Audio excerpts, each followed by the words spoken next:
It's a home run for Bucky Bates. Fumble. Giants have it. Lawrence Taylor struck the ball. Today, I consider myself the luckiest man on the face of the earth. 5 seconds left in the game. You believe in miracles? Yes!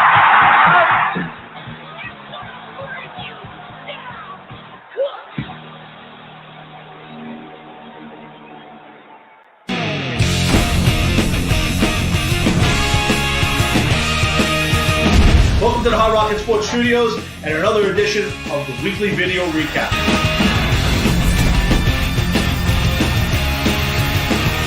On March 30th. With the players. Live direct from hell's final. But hey, enough of my yakking. What do you say? Let's boogie.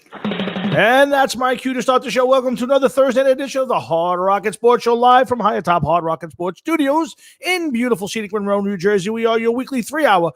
We get together where we bring you all the biggest news from around the worlds of hard rock, heavy metal, and of course the wide world of sports. And guys, 70-something degrees today. It is getting near spring. Not yet. We got some cold weather coming, maybe colder weather, not too maybe not winterish, but definitely some colder weather. But that's okay. It was beautiful today. I was outside almost to this t-shirt day, but at work we got to wear some safety garments. So, but I hope you guys have had a great week. It's been an interesting week for me.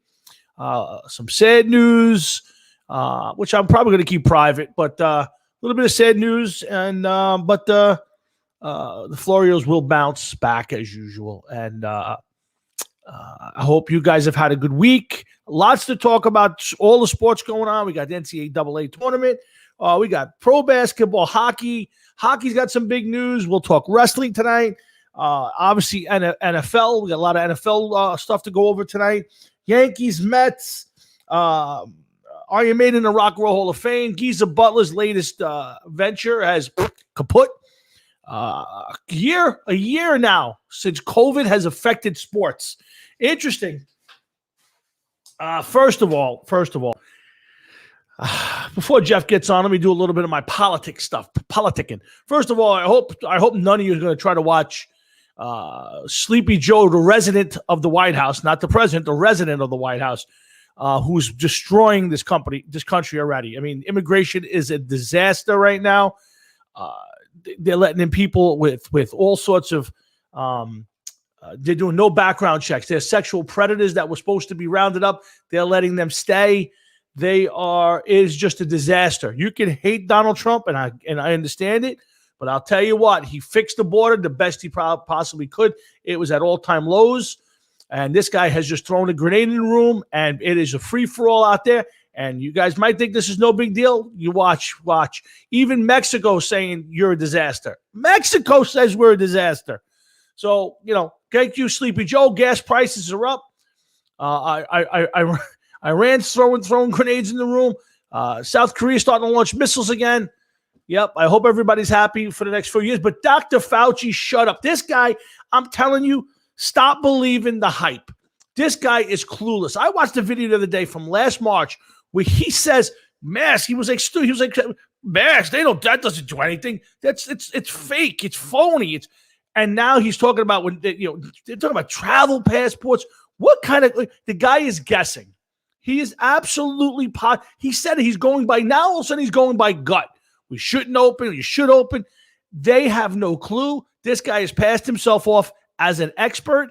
He is not. And I'm not blaming him. Nobody's an expert in COVID. Nobody knows anything about it. This is something brand new that nobody had to deal with. But I am tired of Fauci coming across like he is some sort of expert. He is not. He is not. You want to get vaccinated? By all means, do it. Whatever makes you comfortable. You want to walk into a restaurant wearing a mask? You want to walk down the street wearing a mask? You do it. If you don't.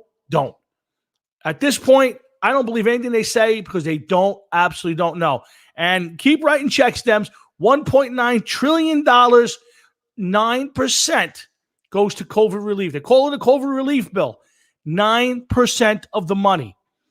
Chuck Schumer gets $600 million for a bridge to Canada. Like, we need a bridge to Canada. Nancy's getting a few $100 million to build a tunnel to Silicon Valley. Like, we need that. $600 million, I think it's for San Francisco's bailout or California bailout. I think it's for San Francisco.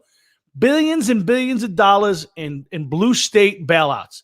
This, folks, has nothing to do with COVID relief. You're getting crumbs so that we take the eye off the ball. If everybody's worried about getting a couple $100 in their check, great. We are adding $1.9 trillion. Only 10% is going toward you. You know, if they took 30% of the money, put the rest back, and gave you triple that, it would make more sense to me than what they're doing now with this. I mean, literally less than 10% of the money goes to do anything with COVID relief. So people, start waking up. 2022 is around the corner. It's time to get the Dems out because they're writing checks we will never be able to pay for. I understood the first couple, and I wasn't crazy about it. Even Trump, and as much as I loved him as president, I didn't like a lot of the COVID relief stuff. But at least it was COVID relief for the most part. Okay, and I understood it. People were hurting. You needed to do something. I got it. But we are writing checks that we can't cash. It's $29 trillion in debt we are right now. And they're writing checks. And it ain't done. I'll tell you flat out. Before 2022 happens, they will put us in a position to bankrupt this country. They are trying to pay for all of this leftist shit that we are stuck with. But listen, guys, I am tired of Fauci. He needs to go away. He needs to stop passing himself as an expert. He is not. He went from no mask to double mask to I don't know. I'm not sure. Gut instinct. Fauci needs to go away. And if you think I'm wrong, go on YouTube and just Google. You have to go on YouTube and search for Fauci and watch everything he said along the last year, and you just shake your head. The guy should just come out and say, "I have no idea." But you know what? He's 80-something years old. He's enjoying this. You know what? Fauci hasn't lost a paycheck yet. You know what? With all his stuff, he's done nothing. So I'm past that. Thank God. I'm praying. I'm watching the fall of the Mussolini governor we had in New York. 6 women now. The COVID's off, and now they're trying to do anything they can. They're raising how many diners, how many people can go in a restaurant. They're starting to lift all this stuff. Anything to take your eyes off the ball. That guy's going to go down hard. He will stick it out. I guarantee. I almost bet he's not going anywhere. He just won't run for a 4th term. But don't worry. Mayor DeBozo thinks he's going to run for governor. Boy, let's see that happen. What a disaster that would be. But okay, that's enough on the politics side. Jeff just popped up. We got a lot to get to tonight on the Hard Rock and Sports Show. We thank you for joining us up. Let's see. Yeah, you're absolutely right. The tunnel, Patrick. Thank you. They are absolutely killing us. Perfect. Thank you, Mr. Carl Graham. Yes, Patrick, I would love to impeach Cuomo. That would be the right thing. They should pull him out of there, drag him through the streets, and hang him upside down, that piece of shit Cuomo is. I've said it for a year. People disagree with me. He was fake and phony, and he's a piece of shit. That's my take on Andrew Cuomo. But let's get to the show. Hard Rock and Sports. We every Thursday night, 7 to 9:30. Make sure on Wednesday nights you catch both Talking the Fast Lane with our good friend John Hefka, and of course, the Thursday night, Wednesday night with sports. You go to my good friends, Pass the Mic with Mike Passamonte, Carl Graham, and their boy PJ. And again, one thing I didn't promote was our interview tonight with our good friend Mick Michaels of Corners of Sanctuary. We've got a new EP coming out. I've got a sneak peek thanks to Doug Franklin and everybody at RFL, John, and great music. So we'll get Mick Michaels coming on about 7:45. Me and Jeff the rest of the way. So hang on, let's get Jeff on. And let's have some fun here at the Hard Rock and Sports Show. What's up, man? What's up, my man? Nothing much. What's going on? Nah, just kicking off the show. I got a burst of energy. I was exhausted. I'm just ready to pump it and do this. We got a lot to get to tonight. Pump this everywhere. Pump this. Pump the brakes on this for a second, all right? Go ahead. And let's realize just how bad the New York Giants are. Oh, are we going to start the show? How bad this is the New York Giants? I can't. They're so bad. Oh, I refuse to even talk about them tonight. You just brought them up. I'm just telling you that I'm not talking about them tonight because I think they're that bad. Well, I'll be bringing them up, and if you decide you want to go do one of your little walkaways, that's up to you. But I will be bringing up the Giants and the Jets at some point. But first, I'm going to get my dad on. But first things first, I want to announce a new segment for the show. Jets are promising. I briefly got Jeff involved in this. I kind of got his permission on it. We kind of like run things past each other. And my brother actually came up with this idea, and I think it's a good one.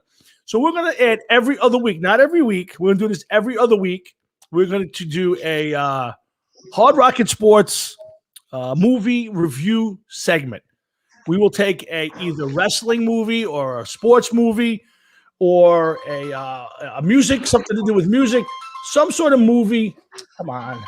Some sort of movie that pertains to something of the show. We will watch it and we will come on the air and do a review. Then I will take that segment, post it directly to YouTube and Facebook, and we will do that week. Now, Jeff, this does require the one thing I will ask. You will have to watch the entire movie. You will have to do the homework every other week. I'm hoping that I've seen a lot of these movies. I'm sorry. I'm gonna go a little obscure. Some of it. We're gonna go easy on some of them. Like the first one, I like to pick the first one. If you want to pick one, ever we split it, or I will pick them each time. But the first one will be Pride of the Yankees. Will be our very first movie that we will review. I've seen it a million times, but I will watch it again to make sure. I will do some historical background on it. We will see how real it is, how much it pertains to. How much it stays into the realism of sports or the character and the story. And it's going to be a little work, but I think it'll be fun. Okay. Let's see what happens. It sounds like I actually have to pay attention now. Yes, you're going to actually have to pay attention. Yes, this is going to require you to watch a movie 2 hours every other week. That you can watch parts of it every day. You can watch it all in one shot, but you will be required to do a little homework. Okay. All right. So that'll start next week, and we're going to start with Pride of the Yankees, which is a good movie, and I will hold my review of it till next week, and it'll be a 10-minute segment, maybe, just going through it. So, Hefe. So let's talk, Hefe. How was your week? Long. It looks like the long weeks are over. Oh, really? The boss is supposed to be coming back to work. Okay. Is that a good thing, a bad thing? You happy with that? Well, you're not happy with that? Kind of mixed reviews. I'll be broke because my other paycheck is now coming back to work, so I lose a lot of overtime. Gotcha. But I'll be getting my 2 days off a week, and like tomorrow I'm off because it's my wife's birthday. So very nice. Happy birthday, Sharon. Wish her a happy birthday, and hopefully tomorrow she gets me a little something for her birthday. That would be typical. But lots of stuff going on. The Hard Rocket Sports Band getting back together next week over at Mode Music. Yeah, looking forward to that, man. I can't wait. Yes, I'm pumped for that myself. Good to see John and Chris and Jimmy and be in the same room with you as well. And I don't know if it'll be an every week thing or what the goal is, but we'll be meeting next Tuesday night to play a little music. There we go, man. There we go. It'll be fun. I'm looking forward to that. I want to talk a little bit about East Shore Little League tonight. Somebody wants to know. Patrick wants to know how your building erection is coming. Patrick, this is something we have to do in a private chat. I think that's how they handle these things. Would be in a private chat room if you'd like. If I may, Patrick, I believe that it would be under 6 stories, if you know what I'm saying. Just a guess, yeah. Listen, it's the foundation's good, but we don't get to the top of that. We don't get to the top very often. So let's just say that. Yes, Patrick, thank you. I thought my post was. Did you see? I'm assuming you saw this, Jeff. Yeah.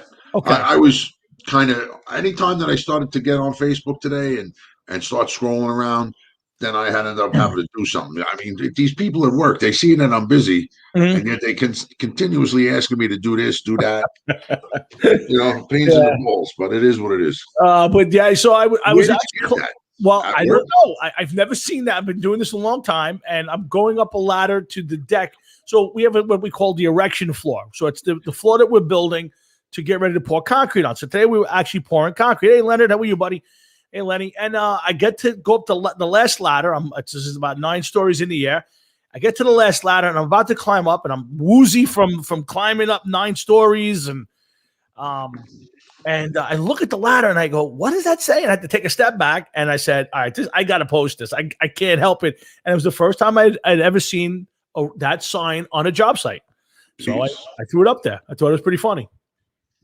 I don't know, man. First of all, 9 stories. You went up a ladder Like Well, one it's not ladder. a 9-story. It's not, no. I know it's not a 9-story ladder, but yeah, but you see, normally we have a hoist that goes up a few floors. Depends. Like right now, it goes up to about the 5th floor. So sometimes I have to walk each floor to check on certain things, or I take the hoist to the 5th floor right now, and then I go up either a set of stairs or two, and then it's climbing ladders, wooden ladders, all the way up to the top. But today our hoist was down. They were jumping the hoist, as they call it. They're moving it to the next floors, and we had no hoist. So 3 times today I had to travel all the way up and travel all the way down. Really? Yes, listen. I would have found the first. That's why you need this. Need what? You know what this is? Yes, I know what that is. Yes, I have one. It's a phone. What is it? It's a phone. No, it's a certain kind of phone. It's an It's iPhone. the iPhone. Yeah. To see where you could FaceTime people. You could be like, you go over there, show me that over there. And then he goes over there, like, okay, that's good, that's good.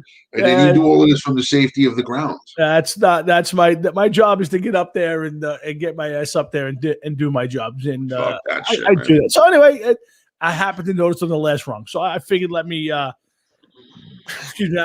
take a ride up and I take a picture of it. I thought I'd have a little fun with it for today. But listen, we got a lot to talk about. Please remind me, I got to get to a little bit of, after my dad, I want to talk a little bit about East Shore Little League. We got plenty of topics today. I want to talk about Geezer Butler's latest project goes to shit. COVID, Jeff, is a year old. A year ago today, the NBA shut down soon thereafter. Most sports down, so I want to get to that tonight. Lots to talk about. Iron Maiden, Rock and Roll Hall of Fame. Very curious on who's being left out of the induction. So I want to get to that. So let's get my dad on, see what he's got to say, and then we'll take it from there. Okay. Let's switch over to Pops, and there he is. What's up, Dad? What's up, guys? How you doing? Good, What's up Pops. there, Mr. Florio? Good. What? Yeah, I was just I was watching the news today, and I just didn't understand. They were making a big fuss over the Patrick Ewing thing. I vaguely heard that today. Was there something about he didn't get recognized at Madison Square Garden, or they wouldn't let him in or something? No. Yeah. They're giving him some shit. So Georgetown was playing, I don't know what it was, but he was at the Garden, and they made a big deal, and they made him out to be like he was a saint. Mm-hmm. And I thought it was all they wouldn't let him go walking around the building without his ID. And he started getting all upset. Who I am. I'm Patrick Ewing. I got my number up on the, the rafters. But the guys were doing their job. Now, if I'm the guy that's in charge here, and I see Patrick Ewing walking around with no card, no identification, nothing, I want to know why is he doing this? Maybe they don't know who Patrick Ewing is. That's a good point. Now, I'll say this. Now, maybe the people. Well, here's the thing. Now, let me start with this. Let's say that Mickey Mantle showed up at Yankee Stadium, was walking around, and a security guard gave him a hard time and either wanted to throw him out or whatever. You would say, hey, that's Mickey Mantle. He practically built the place. No, that's not the point. That's the whole point. I understand what you're saying, and I agree with you. But first of all, I blame Patrick Ewing for not walking around with any ID. I agree with that. I would agree with that. When you walk into a place that you have ID. Now, again, that's like you have. What if the guy sees somebody that looks like Patrick Ewing, or it looks like Mickey Mantle, but it's not Mickey Mantle, and it's not. I mean, we all see people that look like somebody that are really not. And I just thought that they were. I don't know. I listen. Should Patrick Ewing have wore his ID? I would say the answer is yes to that. Patrick Ewing should have wore his ID. I understand he's Patrick Ewing. His face and likeness is all over the building. His number's hanging in the rafters. But there are security guards in the building who don't know who he is, Jeff. Would you agree? But I don't think there's going to be many. I mean, listen, you see a 7-foot man walking around the place during basketball season. You may want to say, like, hey, what team you want or something. You know what I mean? Even if you didn't recognize him. And I mean, come on, Madison Square Garden, you don't know who Patrick Ewing is? There is pictures of the guy around the place. Yeah, that I agree with you. It's his fault, and he should be gracious about it.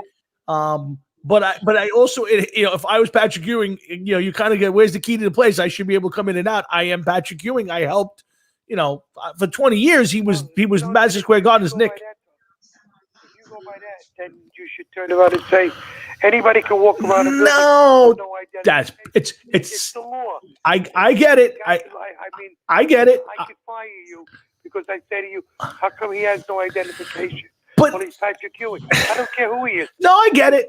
The rules say. I get it. I understand it, but again, it's just if I was should have had ID without a doubt. Listen, I agree. And if I'm standing in the garden and I see Patrick Ewing coming walking toward me, I'm going, "Hey, Mr. Ewing, nice to welcome home." And I'm not asking him for his ID, but I'm assuming the guy whoever made an issue out of it probably didn't even know who he was. So I'll cut the slack and say, Patrick, put the ID on. What's the big deal? So I agree. You're not doing your job. Yeah. You're not doing your job. I listen. I would agree. Sit there. It's security. That's not security. I mean, No, I get it. I understand what both you gentlemen are saying. Yeah. Go ahead. No, I get the fact. I honestly, listen. Ewing's totally wrong. I get it, but I also I could see where Patrick Ewing's coming from. It's like I don't know. I'm trying to get a comparison. It's boy, yeah. I mean, listen. The guy's world famous. That's the place where he played. His pictures everywhere. I understand his thought process. I'm not saying it's right. I'm just saying I understand his thought process is I'm Patrick Ewing. I played here for 15 years. Of course, everybody knows who I am. Right or wrong, I get it. But like Leonard said, Knicks have a little bigger problems. They are playing much better. I don't know how Ewing did today, but He won. They won today. Yeah. Yeah, Georgetown team could be a little trouble. So I'm looking for. I haven't watched any of the games. I'll check some. I know St. John's lost today. That hurts, and I know Duke bowed out of the ACC tournament because of COVID problems. So, but we'll see what happens. What else is on your mind, Pops? What else is going on?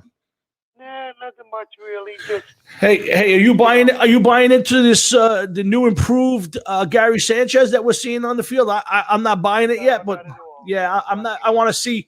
You know what? That don't want to press me. Let me see June 13th in Detroit on a Sunday afternoon, 90-degree day. I want to see him hustling down the line or blocking balls, and then I'll tell you, I'm impressed. Well, I think that's what his big problem is. I agree. His problem is, like a lot of guys' problem is, they hit a home run, and next thing you know, they all want to hit the Yankee Stadium. They want to hit in the right field bleachers. They want the home. Yeah, listen, I'm rooting for the guy because he wears the sweater. I root for the guy. I think he's a dog, and I'm no fan of his. And I would have been happy if they got rid of him in the offseason, but he's on the team, so I'm going to root for him. But I'm not buying it because he hit three long home runs in spring training, Jeff. To me, I'm not buying into that. I want to see the guy be a catcher and blocking balls and hustling behind the plate. Well, let me ask you something. If the guy is that bad, why did they keep him?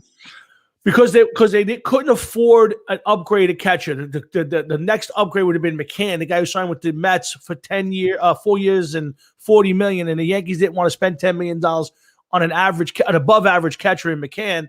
So Sanchez has the potential to be a great catcher, or be a really good catcher and a great hitter, and he only cost $5 million this year. So they went with the. So the New York Yankees of all teams don't want to spend an extra $5 million a year. Essentially, to me, they're trying to stay under the luxury, the luxury tax, Dad, right? Yeah, and I think a little bit they don't want to be made fools of. Yeah, they got rid of a couple of people that they thought they should have kept. Yeah, and if he leaves and goes someplace else and becomes a star, then it is what it is. And then if he stays and he doesn't do anything, well, I would imagine they get some money coming off the books this year, so then this would be his one shot. So if he doesn't come through this year, I would think they have no chance, but no choice, I should say, but to release him and move on. So it's going to be an interesting season. I think if you ask me, I think Sanchez is going to hit. I just don't believe him as a catcher. I think he's going to hurt this team more than he'll help him. But we'll see. I'm hoping I'm wrong. I agree with you. I think his offense may get a little better, but I think his defense. But they should have just left him alone and stopped trying. And put a little discipline on him. I agree. Now you got it. You can't discipline him because he gets very upset. So yeah. See what happens. Absolutely. All right, I'll let you guys go. All right, Pops. Enjoy your show. I will. Have a good time. And just say hello to everybody in your family for me. I will, Mr. Florio. You got it, Pops. I'll see you over the weekend for sure. You got it, Dad. That's my dad. He checks in every week. I love having him on the show. Yes, Lenny, they do have some prospects. I didn't want to mention when I was on the phone. My dad, mom, they had to put their almost about 14-year-old puppy to sleep this week. It was a very traumatic week for them. My parents were very depressed. My dad, I wasn't sure he was calling in tonight. I didn't want to mention it while I was on the phone because he's very emotional about it. So. Sorry to hear that, man. Yeah, yes, it was a long Sunday and Monday in the Florio family, and we were much like yourself, Jeff. We're very big dog people, and they're almost children at this point in time. I probably like my dogs better than my kids. Any chance of your parents getting a replacement? I doubt it. Jeff, they've had dogs now. I mean, the first one was Muffin back in like 1985, I think, when we lived on Highland and Bay. And they've had Muffin to Jessica to Coco. So it's been 35 years straight. And I think they're going to take a break at the very least. I don't believe they'll get another one, but they're going to take a break and be able to travel. And the last year has been a little tough with the dog. So I don't think right away, but we'll see. So we'll see. But whatever makes them feel better, man. Yeah, they're hurting and they're very depressed and all that. But I'm glad my dad called in. I spoke to him today briefly, and I kind of was hoping he'd call in so we could kind of take his mind off things. But we got a lot to get to. We got Mick Michaels coming up in about 20 minutes. You know what, Jeff? Let's do 2 minutes on East Shore Little League. Okay. I had a conversation with our good friend Leonard. Anthony, and this week about the state of the league, and I kind of feel bad. I've kind of lost track. I played at East Shore for 5 years, and I've always kind of followed the comings and goings of people that are there, and I pass the field every so often. And I found out this week, actually last Sunday, that the league almost shut down, Jeff. That they're having such a hard time. They're having such a hard time that they had to join up with another league in Brooklyn. So they're going to be traveling back and forth over the bridges and to try to make it work. And I found it depressing. I mean, what happens if, God forbid, that league shuts down? Do they sell the land and put up buildings there? I mean, it's very depressing for a guy who played there, 40 years ago. It's a little sad. So I wanted to kind of promote some stuff going on down there, if you didn't mind, and I'll get your take on. And I talked to Len. What I said was, it's got to be very hard now, Jeff, because there's so many kids that are not playing sports, especially outdoors, with the video games, and parents don't want to take their kids back and forth. And even just kids playing baseball is not as exciting as when we were kids. But we didn't have a lot of options. I mean, it was stay in the house and watch 3 channels that probably had nothing we wanted to watch on it, or be outside playing some sort of sport activity, especially when we were, much younger. I think, Tom, tell you the truth, honestly, I think it goes to show you that baseball is a dying breed. Yes, where you're not capturing the kids' attention, and it's the phones that capture the kids' attention, and that's all that they worry about. And it is a shame, that people can't, like you're right. Bringing your kid to all these different sporting events, especially if you got more than one kid, could be a lot of work, and a lot of hours spent between school and everything. But it's one, I don't think it's capturing the kids' attention like it once did. I agree. Okay, it's not much more comfortable to sit in the house and play baseball on a video game console if they're even doing that. 2, I think it shows that baseball needs to do something to capture the attention of today's youth. Mm-hmm. And, with COVID, I don't think that's helping matters. Of course, that's not helping matters at all. And, one day I'm sure it's going to rebound. But, I think that baseball is not geared towards is now geared to a certain demographic now. It's not geared to what it once was. I think it's more, there seems to be a lot more Spanish-orientated players in the league. Yes. And, I think that can't be overlooked. Yeah, I would agree with that. I think that, yes, I think that in Dominican Republic, baseball is seen more as an opportunity to get out than it is here. I think a lot of it is kids are, I was always fascinated with sports, especially baseball, because I just enjoyed the game. I grew up watching it. Watching baseball on TV was better than watching 99% of whatever else was on TV. and playing the game, I gravitated. It's been part of my life since I was 2 and 3 years old. And but the kids today, soccer is more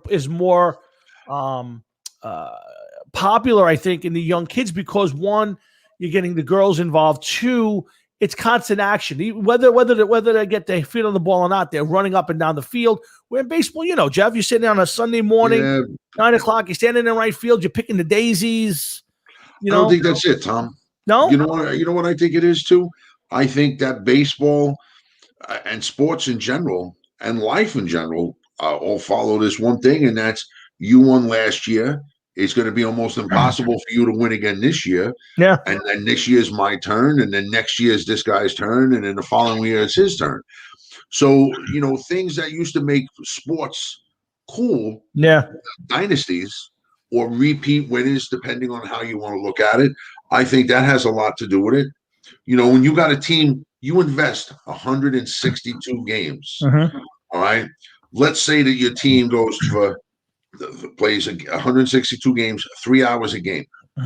Okay. Think of how much time that is over the course of from April till October.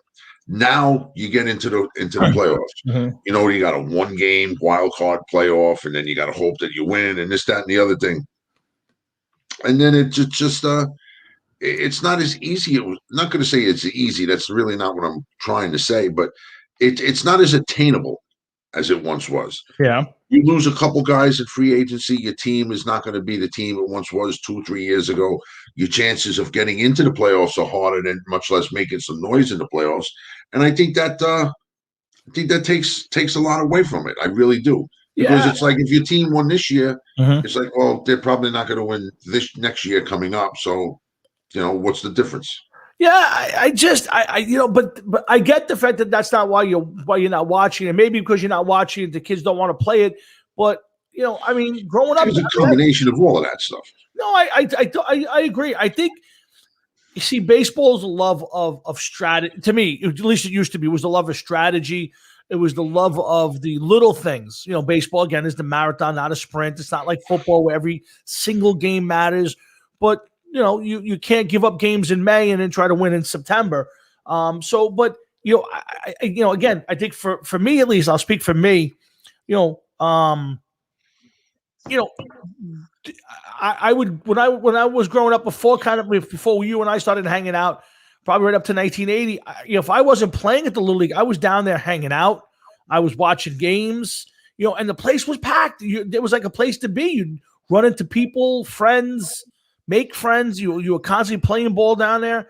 It was such a big part of our life. And I used to walk. I mean, not that I lived that far from there, but I was 8 years old, 9 years old, just walking down Lyman Avenue to baseball practice or a game, and then walking back. I mean, it just was a big part of who we were, and there were tons of teams. And now, I know they're having a hard time getting players, and I want to put out there, East Shore's registration is down at the field, down at the Charlie Langieri Clubhouse on School Road and Dennis Torricelli Street. It's every Saturday through April 15th, noon to 2 o'clock. Hey guys, you know what? Let's spread the word. Let's push our nieces and nephews and grandkids, cousins and who have friends of friends and friends, and let's get the kids back in there. Let's get them down to East Shore Little League. And Jeff, I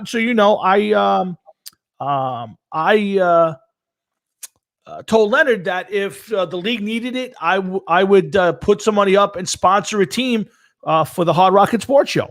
And if not, I would actually also put up some money to put a banner of ours in the outfield or on the field, and nice. All part. So I think it's part of my youth, and I hope that the day never comes where I'll drive by that field and not see baseball. Now, listen, I got to be honest with you. I almost didn't drive by. I used to. I don't drive by as much, but I never really see anybody playing anymore. And the season's over by like June, and all that. But it's just depressing to know that league could fold, Jeff. It's just a piece of at least my childhood. Listen, it's a time of innocence, so to speak. Yeah. That the kids are going there and playing and getting involved and making friends and making memories that last a lifetime. But that all happens now on a phone. Yeah. But you can't play baseball on the phone, and Not with your friends, at least. I get listen, it. I there's a kid at my job. Mhm. Okay, he's a seasonal. He's maybe 19, 20 years old tops. Okay. You asked him what you wanted for lunch, and the first thing he did was pick up his phone and start looking what's to eat around here. I'm like, listen, here's what you got to eat: Chinese food, pizza, or fucking McDonald's. Yeah. Where do you think we're going? We're going to go sit down for a fucking 10-course meal? We're having lunch as we're outside working. It's, it is what it is. Yeah. Yeah. Listen, it's a little depressing. Listen, I'm going to pat myself on the back. I was a pretty good player back in the East Shore days. It was a lot of fun to go down there and have other kids or other parents, tell you how good you played and compliment you on your game. So to me, it was a place to be social, and it was a place I wasn't a nerd. Everywhere else, I was a nerd. In East Shore, I was actually cool. Still are. Listen, I say it all the time to my wife. And then listen, that's like the parents saying that to you when you were a kid. That's all nice and everything, but it's like telling Dave Gettleman he's a good general manager. Oh boy, I love you. That's why I love you to death. But guys, let's get our kids down again. Remember, East Shore Little League down on School Road and Dennis Torricelli Street, Lyman Avenue on the other side. Go down there any Saturday between now and April and sign your kids up, sign your nieces, nephews. Get them out there. Just introduce them to the game. Introduce them to the game and the experience of it. I would tell you that I have some of my best memories come from my 5 or 6 years playing down at 5 years playing down at East Shore. I got to meet Ed Cranepool. I got to meet Joel Youngblood. I'm sure I met a couple other players who come out there and came to the parades and came to the dinners and got to win a championship when I played for Danio's and just such great. I remember quick story. My parents went to Hawaii or Vegas. I think it was Vegas. And they were coming. I got to stay home. I was 10 by myself in the house one night because I had a championship baseball game. And I was staying at my grandparents' house with my brother and his sister. And I got a cousin drove me home, and I got to spend one night in the house by myself at 10 years old because I had a championship game. And that night after that next night, my parents were flying home. And it was the same day that Thurman Munson's plane crashed. Oh, no. Yeah, so I'm in the house, and it comes up, plane crash, stay tuned. And so now I'm thinking my parents are flying. It was a good 5 or 10 minutes before they announced it was a single-engine plane. It was Thurman Munson and all that stuff. So, and unfortunately, back then at that time, the way I remember that being announced with Thurman Munson, it might as well have been your parents. Yeah. It was Thurman Munson. It was Thurman Munson. You're 100% right. Everybody who was in my teams and my little circle then was crazy about that. It's crazy over here. Your camera's melting right now. Yeah, it very well should. So, but again, Hard Rock Sports Chef at Tom. We're a couple minutes from our guest. We're just kind of riffing here, having some fun. I'm glad you guys have joined us. Beautiful day today. I don't know about the weather tomorrow, but 70s. I saw 70-something degrees on my phone today. So you get a little bit of taste of that. It was actually too hot for a few minutes. It was actually too hot, if you can imagine. Yeah, I didn't like it, man. I'm not ready for this yet. It's too. Yeah, I want to see a little spring. I like to get a couple of those, 55s, where you got a little bit of a light jacket or sweatshirt. Next week, it's going to be that way. Oh, that's good. That's what we're looking for. So, but again, guys, please support the East Shore Little League, especially in any Little League out there. Let's get the kids out there. Let's not let them forget how great this game is. And it's not all about exit velocity and arcs and, who cares how long the home run is? Let's teach them the game and how much fun baseball can be for strategy and all that stuff. So, yes, the best was uniform game, getting that new uniform. But the first year I played East Shore, I played for Gelati's Produce. We had a T-shirt, no hats, and we wore jeans and sneakers to play.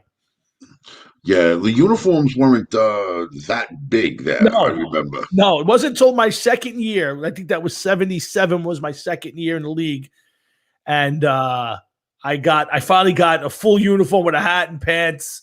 And it was like, Jeff, I swear to God, I think I walked around I think I walked around the neighborhood with my uniform on for like 3 straight days. I was playing football in front of my house in my East Shore Little League uniform. Well, listen, I remember it was a big thing to get the uniform and everything else. Without a doubt, you were a little kid. It's there you are playing on a real field. Oh yeah, a lot of things going your way when you're little and you're starting up for organized baseball like that for the first time in your life. Oh, it was amazing. It was cool. Yeah, there was no T-ball back then. You went right, 7 or 8 years old. I think it was 7.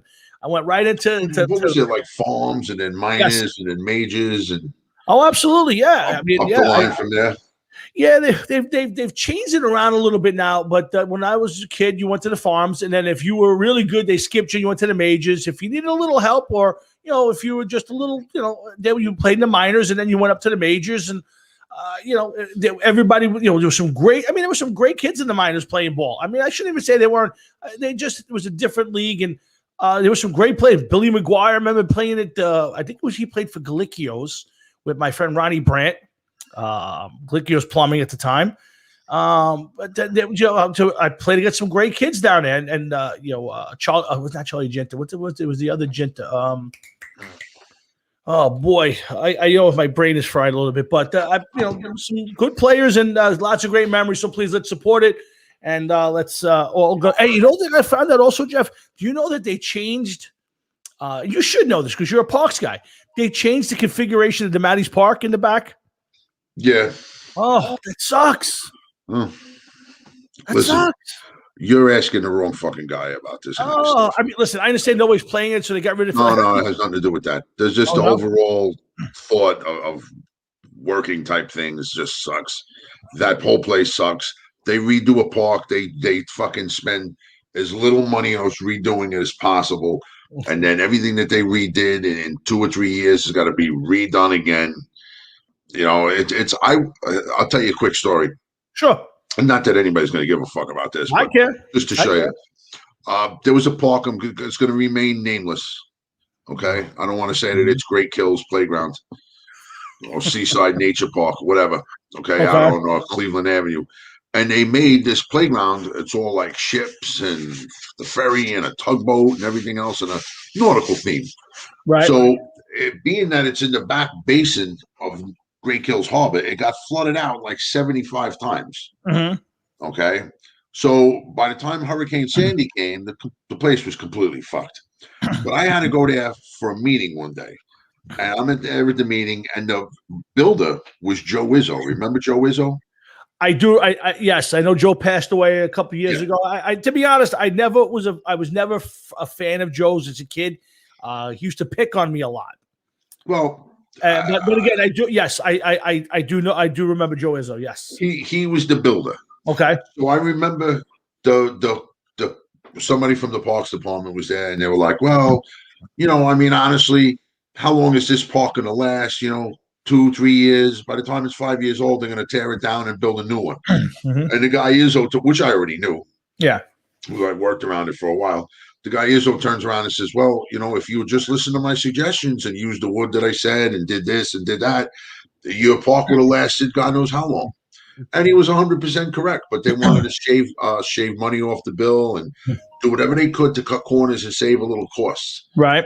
So they give everybody a half-ass park. Everybody runs down there to use it, and these places can't take the constant abuse and pounding. And next thing you know, bang, fucking place is in disrepair and looks like shit after a couple of seasons of use. They just buy plants at Home Depot, it seems, throw them in the ground. Nobody takes care of them. Half of them get killed and fucking run over by a lawnmower anyway. Mm-hmm. And this award-winning garden turns out to be a barren fucking muddy pit and with dog shit and fucking needles in it. This is what happens with these places. Yeah. Yeah. So, I mean, but the East Shore and the Little Leagues, these places are maintained a lot better, a lot nicer. They should be a little bit more inviting for people to play, but sure. I just think that baseball isn't capturing the attention of some of these kids nowadays. I just don't see it because, especially too, you know what else, Tom? Wow. Years ago when you played, right? Mm-hmm. You liked to play like a certain player, I would imagine, right? I like to play a certain player. Yeah, like you maybe envisioned yourself as like, say Mickey Rivers, like you were going to try to steal Depends on the bases. position I was playing. If I was playing second base, I wanted to be Willie Randolph. When I played third, I wanted to be Greg Nettles. Okay. So nowadays, the kids, okay, you got Judge, who's capable of hitting 50 home runs a year. But the little kids, they can't hit home runs like that. You know what I mean? A little kid can't go into organized baseball and start cracking home runs over the fence and into School Road. And then I think sometimes maybe that has something to do with kids, like taking the fun out of it for kids, that they can't emulate their stars. Like, when you were in that age and you were playing second base, maybe you could hit like Willie Randolph. You got on base and, you moved over, you stole a base. And you're like, oh, I stole a base today. And, it's not the same. You know what I mean? Like, it's all offense. And these little kids can't hit the ball that way, It's not the same, Nope, I agree. But we got our next guest up. But guys, remember, Hard Rocket Sports, we're here every Thursday night. Jeff and I talking, hanging. We got a lot to get to tonight. Still Iron Maiden, Geezer Butler. We're going to talk some more. We're going to talk Jets, and it gets Jets better thought. We're going to talk about the Giants. We're going to talk about a little bit of the Yankees. We'll talk, we'll talk about the new segment starting next week, our Hard Rocket Sports movie review segment. Looking forward to that. But remember, when we're not on Wednesday nights, you should change and check out Talk in the Fast Lane with our good friend John Marafka and everybody down at RFL Records. Every Wednesday night from 7 to 9, they bring you some of the best interviews and some great music talk. So make sure on Wednesdays you tune over to Talk in the Fast Lane with our good buddy John Marafka. And speaking of John and RFL Records, up with us now is I'm going to say he's a friend. He's been on the show before. He's solo tonight, Jeff. He's all by himself. So I hope he's ready for you and I. But his band, Corners of Sanctuary, one of my favorites that I've gotten to listen to, the real old school metal sound. Love the old school metal sound. Bunch of Philadelphia guys. Their new EP, Blood and Steel, Volume 1 is coming out soon on the RFL Records label. And we're going to get Mick Michaels on to talk a little bit about that and some other stuff going on. And, of course, Mick, welcome back to the show. Jeff and Tom, how are you, brother? Hi. Thanks for having me. No, we're looking forward to it. Well, welcome back, Mick. How's things, man? How you been? Good. Just staying busy, preparing for everything that we have lined up for the next couple months. So yeah, it's been good. Yeah, you guys are a busy crowd. Let me ask you. So listen. So you're here to talk about the EP. You're here to talk about Defenders Gate Fest. That's the online streaming.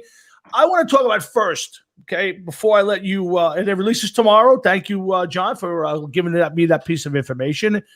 Leonard, have a great night. Thanks for tuning in, brother. So, talk about 10 years of the band. Tell me what's the biggest difference in this band, in yourself maybe, but in the band itself from day one to now. What has changed, gotten better? Or what is the biggest thing you've seen the difference in this band over the course of 10 years? And congratulations on your band sticking together that long. Thank you. Well, first it's like we definitely have a lineup change. There's been a lineup change, and I think this lineup that we have is probably the best lineup that we have that we've had. And I think musically we click in such a way that it's real natural. Like, we don't have to work a little extra at it. And that happens sometimes when you get new members. It takes a while to get into the flow, but these guys, like, everybody's just kind of works well together. The writing, the arranging, when we're playing, it just kind of, and I think that's one of the things that the band has matured in a songwriting sense over the last 10 years, which a band should do. In any sense, as long as they keep at it. We've always been a focused band, but I think our focus is a little bit more laser precision now than it was 10 years ago. So we definitely, we know what we want, we know what we don't want, and we avoid that. There's no point of repeating that just for the sake of doing it, or because you feel that while other bands are doing it, I should do it too. I don't think it works like that. I think once you know what's working for you, you want to stick with it, and then then build and expand from that rather than trying to. I mean, listen, we make mistakes. I mean, but we try to not repeat the same mistakes over and over again. Well, and that's the mark of a true professional. Everybody's going to make mistakes. Jeff, once in the blue moon makes a mistake. It's usually not anticipating his need to be in the bathroom quicker than it is, but he has learned to adjust to that. And diapers may be in the future, but that's a whole different story, right, Jeff? Yeah, one day. I think we're all going that route for sure. Yeah, absolutely. But no, it's just, to me, listen, in this day and age, bands turn over, when you're not hitting to the point where you want to get to. Chemistry is a big part of it. So I'm glad to see you guys on there. Congratulations. And I tell you what, it's paid off, because I listened. I got a little bit of an advanced sneak on the new EP, and it's phenomenal. It's great. I thought Heroes Never Die was good or great. This is a step up, if possible. Tell me a little bit about the writing of this. Tell me about the writing of this during the pandemic. Has the pandemic focused you guys? Has it hurt your writing? I see there's more music coming out. Tell me about how this pandemic has affected you and your band. Well, besides us not being able to play out and bring the music to the people, that's been a real detriment, which, in a sense, then it's also hurt merchandise sales, because primarily most of our merchandise sales always happened on the road. We don't really do that much stuff online in terms of from our website, which maybe we should, but because we played out so often, it just worked well for us. I mean, again, that's an old school mentality that we kind of hold on to. But in terms of writing, it hasn't hurt us at all. We've always been a band that wrote a lot of music, but with not playing out, we've had more time to record than we've had in the past. So a lot of the music that we would write would get demoed and just be shelved, and we'd have to wait until we're able to get to it to work on it. But being that we have so much downtime in those terms, we've been recording more often. We spent most of the holiday season in the studio. We took part of January off, and then a good portion of February was in the studio, which we take a couple weeks off, and we're making the best of the time. So we're actually doing a volume 2 of Blood and Steel that's going to come out in the summer, and then maybe something for the fall as well. Well, is that planned that way? I mean, is it a lot of guys now are doing the singles at a time instead of putting out an album's worth of stuff. Now you guys are doing the EP thing. So was that splitting up of Blood and Steel kind of planned out that way, or is it just kind of you hit it then said we'll do a second? How'd that work? Well, we were well, again, we have enough material that we could just keep popping out albums, but but really that's just going to kind of kill the mood, right? Yeah. People are just going to get tired, like, oh my God, here they go again, which kind of seems like that's what we're doing anyway. But we kind of spaced it out. So we do a lot of EPs anyway, especially in between albums, because it gives us an opportunity to experiment with different sounds, different writing approaches, kind of break from our traditional theme a bit.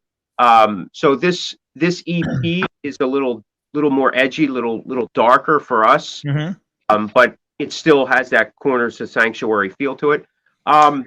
So we were approached, and they said, "Hey, you guys, maybe we'll follow up with an EP." And we said, "Okay, we already have some material in the works."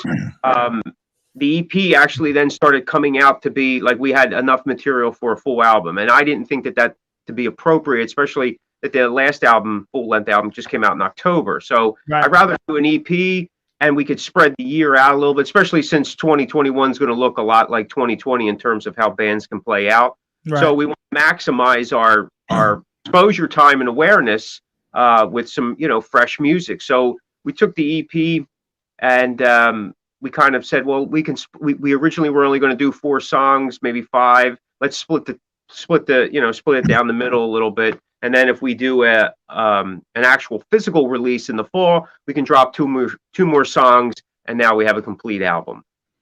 Wow. Okay. That's Mick Michaels. He's guitar, keyboards, I think it is, and then the all the stuff for Corners of Sanctuary from our good friends over at the RFO Records label, and he's here talking about Blood and Steel.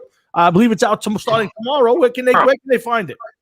As far as I know, you should be able to find it anywhere you purchase music online: Amazon, iTunes, Spotify, wherever. It's a strictly a digital download. Digital release. The first 2 volumes are going to be, and then we'll see how everything turns out. We may be somewhere else completely in the world come the fall. So yeah. John messaged me. John, I do have a copy of Heroes Never Die. Thank you very much. And I have a copy of Blood and Steel, and I love them both. I will wear them out and I will promote them. And hopefully when you guys get a couple videos going, I can start playing them on the show. We have that capability now. So we love the band. And of course, I love RFL Records and Talking to Fast Lane every Wednesday night. Make sure you guys check it out. With John as he's doing his thing now out there. So, but hey, you mentioned holiday. One thing I picked up on in my new research from you guys seem to do every year do a holiday album. Is that something that's important? I mean, I've seen bands do 1 or maybe 2. You guys seem to come out with a new volume every year. Is that a lot of fun for you guys? Yeah, we enjoy it. It's a break from the norm. The fans, our particular fans, seem to enjoy it. They ask about it every year. They start asking in August. Normally what we do is we'll come out with a new single and then we repackage some of the other stuff. And then, we give them something as a whole. Every couple of years, there'll be a brand new package that comes out. So we have original songs that's strictly our own with a type of holiday theme to it. And then we have some of the classic traditional songs. We got maybe 6, 8 of them, like Jingle Bells and stuff like that. That we take the most popular part of the song, we play it, we metalize it, and then we add our own parts to it, and then create our own composition, so to speak. It's just fun, and in a sense, and I say this all the time, and people take it one way or the other. It's good marketing business for a band. We get played on stations that we normally wouldn't get played in. It exposes the band. It may listen, if we can pick up 1 fan a year, that's a plus for us because the music's always new. So even if we release some of the music last year and we bundle it with some new stuff this coming year, the music's always new to somebody. Always new to somebody. Yeah, well, it's funny. Me and Jeff tried to have that strategy too, but we can't seem to pick up 1 fan. Even our parents don't listen to the show, right, Jeff? Nothing seems to work. Next week, Jeff's promising maybe to come on wearing a diaper or doing something different that we can't seem to get anybody to watch the show. So I get you.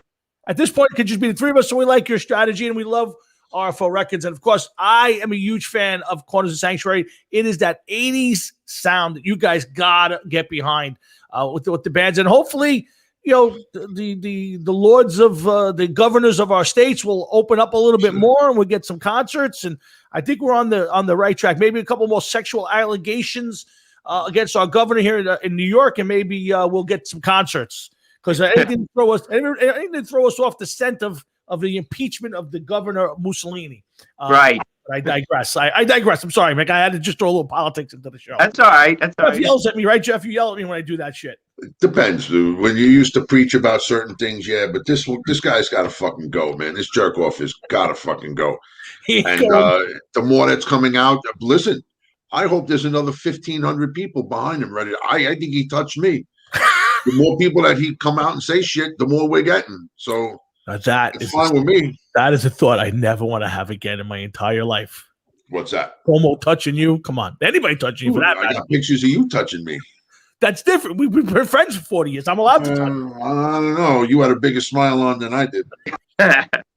Yes. Hard Rock and Sports every Thursday night here, 7 to 9:30. Jeff and Tom talking with McMichaels. Speaking of the differences, now you guys are doing this online festival, streaming, Defenders of the Gate Fest. So I'm sure you're stoked to play. I'm sure that you're looking forward to it. But I got to ask the question, how difficult is it to get listen, you're a musician. I am not. I play a little bit, but I'm not a musician. But when you get out in front of a crowd, there's that energy that you feed off of. Right. You're not going to have that same feedback. You're playing the music. You're not going to get that wave back. How difficult will it be for you, do you think, or do you know, to get charged up for a performance like that? Well, yeah, you're right. I mean, you're definitely feeding off of the crowd and the band feed off of one another. And it does make it much more of an intensive experience. We do have people in the room with us, of course. Like, we're not completely just isolated. We have some people manning the cameras, making sure some stuff and like that. But honestly, it's like no different than when you're filming a full production video. You kind of gotta. And I know this is going to sound bad, but you got to play the part. Of course, yeah. And what happens is just like with anything, you kind of get engrossed into what you're doing, and since we're playing, it gets to be. You get zoned in on what you're doing, and then all of a sudden the music takes over, and you realize that you're doing what you enjoy to do, and sometimes you forget that you're even on you're on the camera, so you're just kind of like maybe interacting with each other, and really the interaction with the audience through the camera and all, we leave that up to the singer. So I need to pay attention to what I'm doing, or I lose my spot quick. So. I know that feeling. I know that feeling at that Spinal Tap moment. By the way, Are you a Spinal Tap fan? Yeah. So Jeff posted me a little something this week on the passing of Jeff, one of the I would say that the bigger players, but Ian. I know his name. I don't remember his real name, but it was Ian. Yes. Yeah. In the movie, the manager. Yes, passed away this week. Yes. Yeah, so the Spinal Tap 80 years old too. Yes, and the Spinal Tap family is shrinking, and let's hope that maybe, just maybe, we get them guys to do one more Spinal Tap thing. Although I don't know how I would like to see St. Hubbins and Nigel and Derek Smalls. I've seen the pictures of those guys recently, and it's not pretty. No. Yeah, so I'm not sure. I'm looking forward to seeing them getting the spandex or anytime soon. So, but we got Mick, and we'll talk. We got a couple more things I want to bring up. I want to talk about the single. How do you choose it? You got the single for this album, I believe, is "We All Shall Fall." Yeah. How do you guys decide? I mean, is it you guys? Do you let the label pick? No, John's a bright guy. I love John. Okay. And do you let John pick the single? Do you guys pick the single? And how do you do it? Well, I think it's a combination. Like for Heroes Never Die, they said they wanted to do 5 songs because there were 14 songs in the album. So I gave them my 5, that I felt that were they were the songs that would drive people to listen more. And I also go with what I feel is going to be the song that's going to make it into the live set, right? Like, because we want to hit them quick and hard. Like the super long songs, the album type songs, they're not the one. Them deep cuts are for like super type fans that really kind of get into the whole thing. But you got to catch people's attention, especially now. It's like boom, boom, boom, boom. Yeah. So I like to keep them songs within like under the 3 minute if we can. So this time around, we threw 2 at them. I mean, there's only 4, so we threw 2 and did lyric videos for both of them. And I said to John, I says, listen, either one works with me. Whatever you feel, I'll defer to your judgment. And he picked "We All Shall Fall," which is a great, either one would have worked. So no, great choice. I was just curious how you guys do that, and is it a kind of a vote? Is it somebody throws a dart at a wall and that's the song you go with? Because they're all good.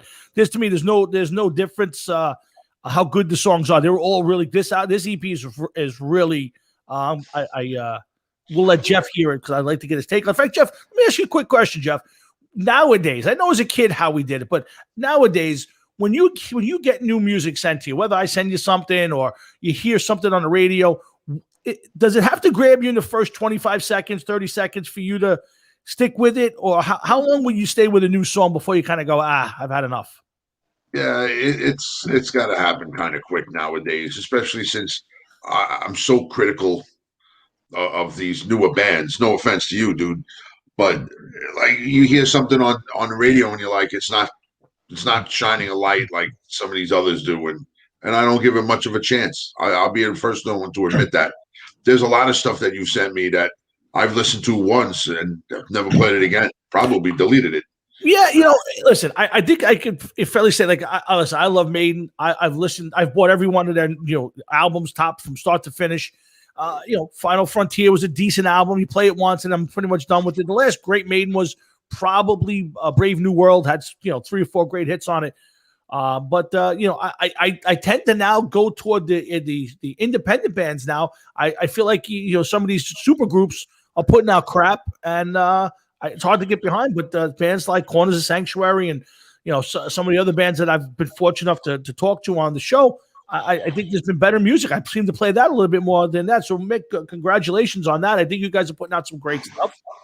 Thank you.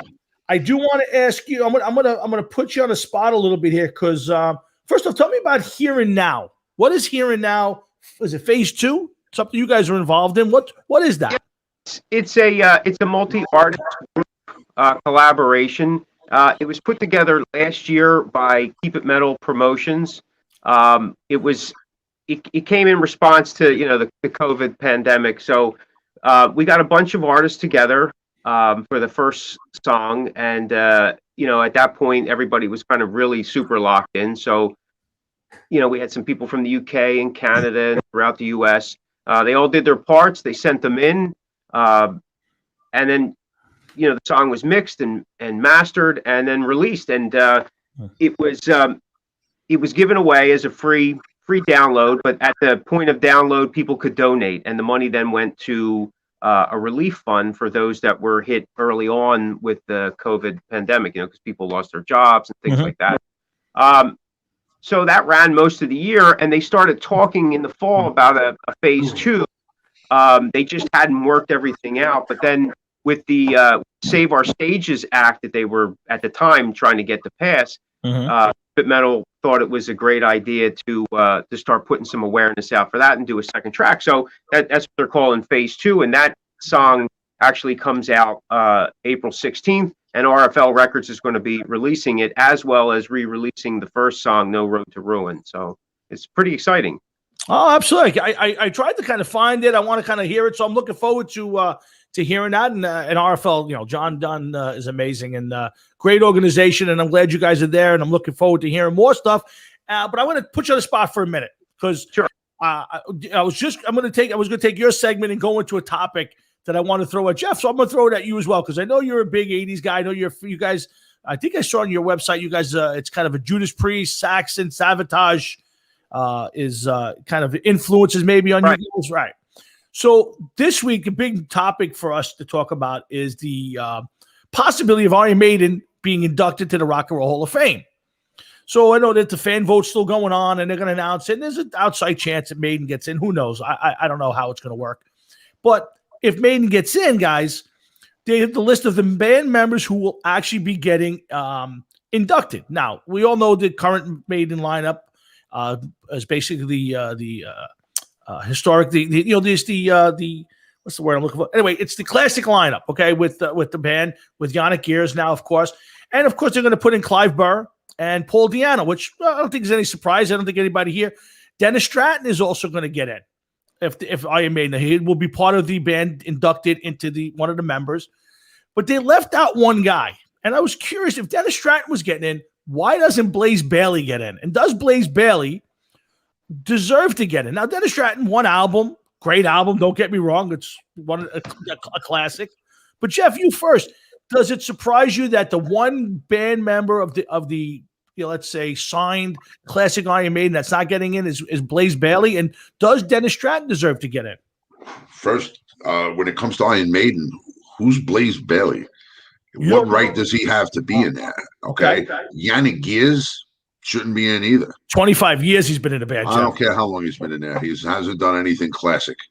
You want to talk classic lineup, it should be Dickinson, Smith, Dave Murray, Nico, and Bruce. That's it. No Paul Di'Anno? No. Really? No, well, maybe Paul Di'Anno only because he helped put them on the map. But it should be the classic lineup. Not even Clive? He hasn't been. He was only there for 3 albums. Wow, but Dennis Stratton's getting in. He's only there for 1 album. I don't think Dennis Stratton should be in either. Wow. Okay. Personally, I don't really think. I mean, 2 important albums in Iron Maiden history and heavy metal history and music history. But I mean, what did they? They never went to another band. We don't even know whatever happened to Dennis Stratton. He could be working in fucking Home Depot for all we know.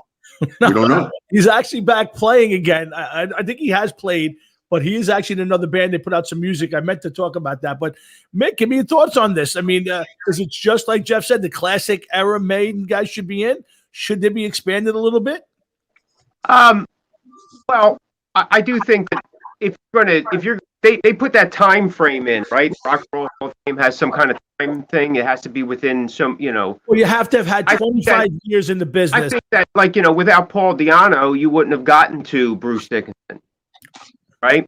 Yeah. And I think that if it,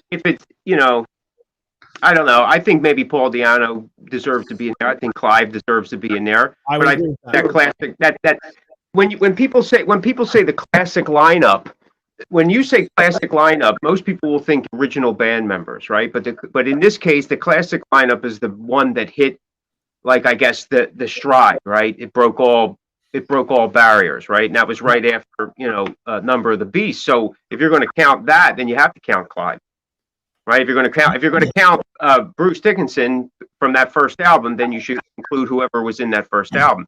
But that's not my decision. And if you go with the history of Iron Maiden, I think they could give a shit less either way, because they surpassed. They didn't have to worry about radio promotion and doing all those things that traditionally bands had to do, because they took a worldwide presence, and they proved that time and time again. I mean, they're one of those. They're one of those. I don't want to say generation bands, but they're one of those bands that kind of surpassed most other bands. Right nowadays, people consider Metallica be the greatest heavy metal band ever, but honestly, I get that because how they came up from the underground and stuff like that. But Iron Maiden was one of those bands that kind of surpassed that worldwide status relatively quickly. Now in terms of Blaze Bayley, listen, we played with Blaze. I mean, he's a fantastic guy, really nice guy. He's got a really awesome voice. I mean, he has a whole different approach. And the way I look at it is Steve Harris stood behind Blaze. Like, he picked him. And I mean, Steve Harris runs that band. He writes everything. And he thought he was good enough for Iron Maiden. So he was good enough for me. I never really had a problem with him. They went back with Bruce just like Priest went back with Halford, because it was the thing to do. And numbers were down, especially during those years. Everybody wanted to come back up big. So it's a numbers game. You know what I mean? And it satisfies fans. I get it 100%. But should Blaze be in the Hall of Fame? Probably not. And I don't know what that other guitar player dude's name is. I never could get that. I don't see why Maiden needs 700 guitar players right now. They did fine with 2. You know what I mean? I'll stop with that. He just takes up space on the stage. He prances around a little too much for me, but I'm not the biggest Yannick Gears fan. I got to be honest with you. I could take him or leave him. I don't think he adds anything. It doesn't hurt the band. But you know what Yannick Gears does? Yannick Gears looks like he doesn't play his guitar half the time, and he does the running around that the other guys used all the way to up do. here. Yeah. Exactly. Yeah. Exactly. And he's doing the running around and providing a stage show that the other guys used to be able to do, that they don't do no more. Adrian Smith and Dave Murray, they come out. They were never running around that much as it was. Steve Harris still moves around, but not as much as Yannick Gears. But I don't think Yannick Gears' guitar is up all the way anyway. I think they just put him up enough so that he can hear it, and he's out there fucking playing Guitar Hero. But meanwhile, he's not really doing much. You know what I mean? That's his stage show. He's filler. I get it. It's like Priest playing Breaking the Law. You don't really want to hear it, but it's there. I don't disagree. If it was me, I wouldn't mind just it being the classic lineup with Burr and Di'Anno. I think Di'Anno deserves to get in there. I think plus I think it'd be interesting to see him back on stage with Iron Maiden playing a couple songs in the Rock and Roll Hall of Fame. Jeff. Let me ask you this. Let me ask you both this question. Okay.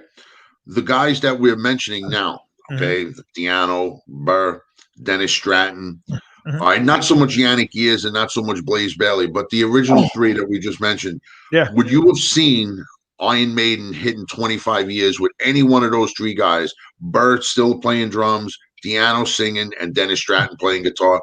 Do you see them bringing Maiden to 25 years? Burr, yes. Burr, yes. I don't think the drummer mattered all that much. Not that there was anything wrong with either drummer. I think they're great drummers.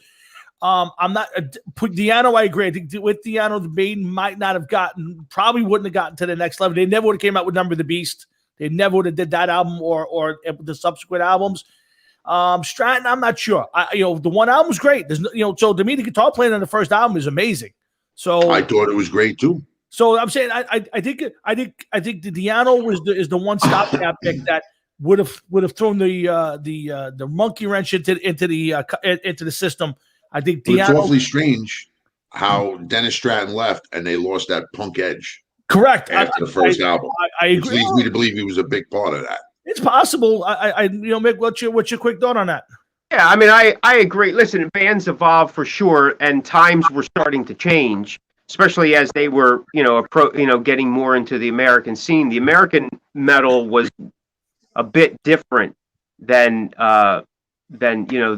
I mean, listen, the UK metal early on was highly influenced by punk and vice versa. So yeah, you were going to get that. Do I think that they would have lasted long with Diano? No. But if you remember when Paul Diano started coming out with some of his stuff in the late 80s, it started to have more of that flair. He had changed his style. There was some cool stuff.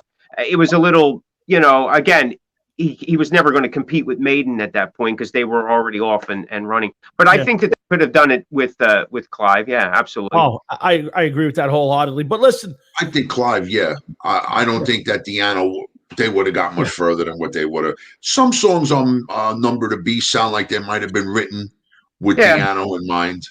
They would have probably. Yeah, they would have probably reached that cult status of certain metal bands. They would have never been that A+ band that they turned into. Yeah. They would have probably been, like a B, a high C band in time, because that's what separated Maiden too in the late 80s, when they came out with Seventh Son of the Seventh Son, as all the bands started kind of flaring up a little bit, they maintained a lot of that in more at. And they kind of bridged the gap between mainstream, for a lot of metal fans, mainstream and the underground. So it helped a lot because, a lot of your Metallica fans were also Maiden fans. Sure. And as Judas Priest became more mainstream, it was kind of a bridging. So, yeah, I don't think they would have done it with Diano. Just going to say, I think it was a progression of music at that time. How old are you, by the way? I'm 50. Okay, so you're within our age bracket. When we were younger and we were getting into music, we all started getting into like Van Halen, and then it kind of went over to Motley Crue, and then all of a sudden we got into the heavier bands, Metallica, Maiden, Priest. So I think that, yeah, you're right. The natural progression of music kind of went for everybody, and I don't think that Maiden was definitely part of that.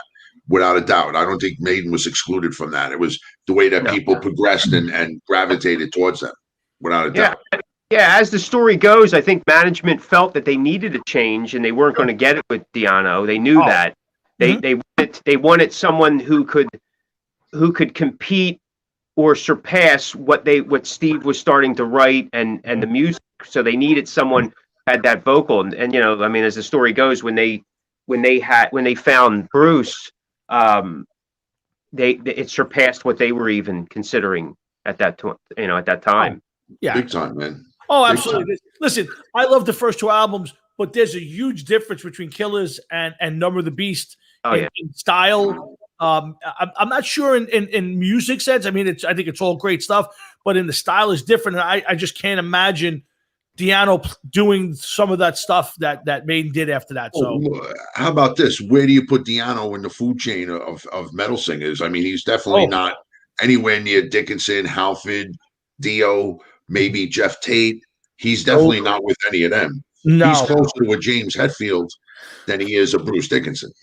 Yeah, I would say. I would agree with that. And I don't see him progressing much further than what he did. No, I like I said, I think if they were going to try to stay in the realm of the Killers type stuff, obviously they would have maintained. They would have been a second tier band probably.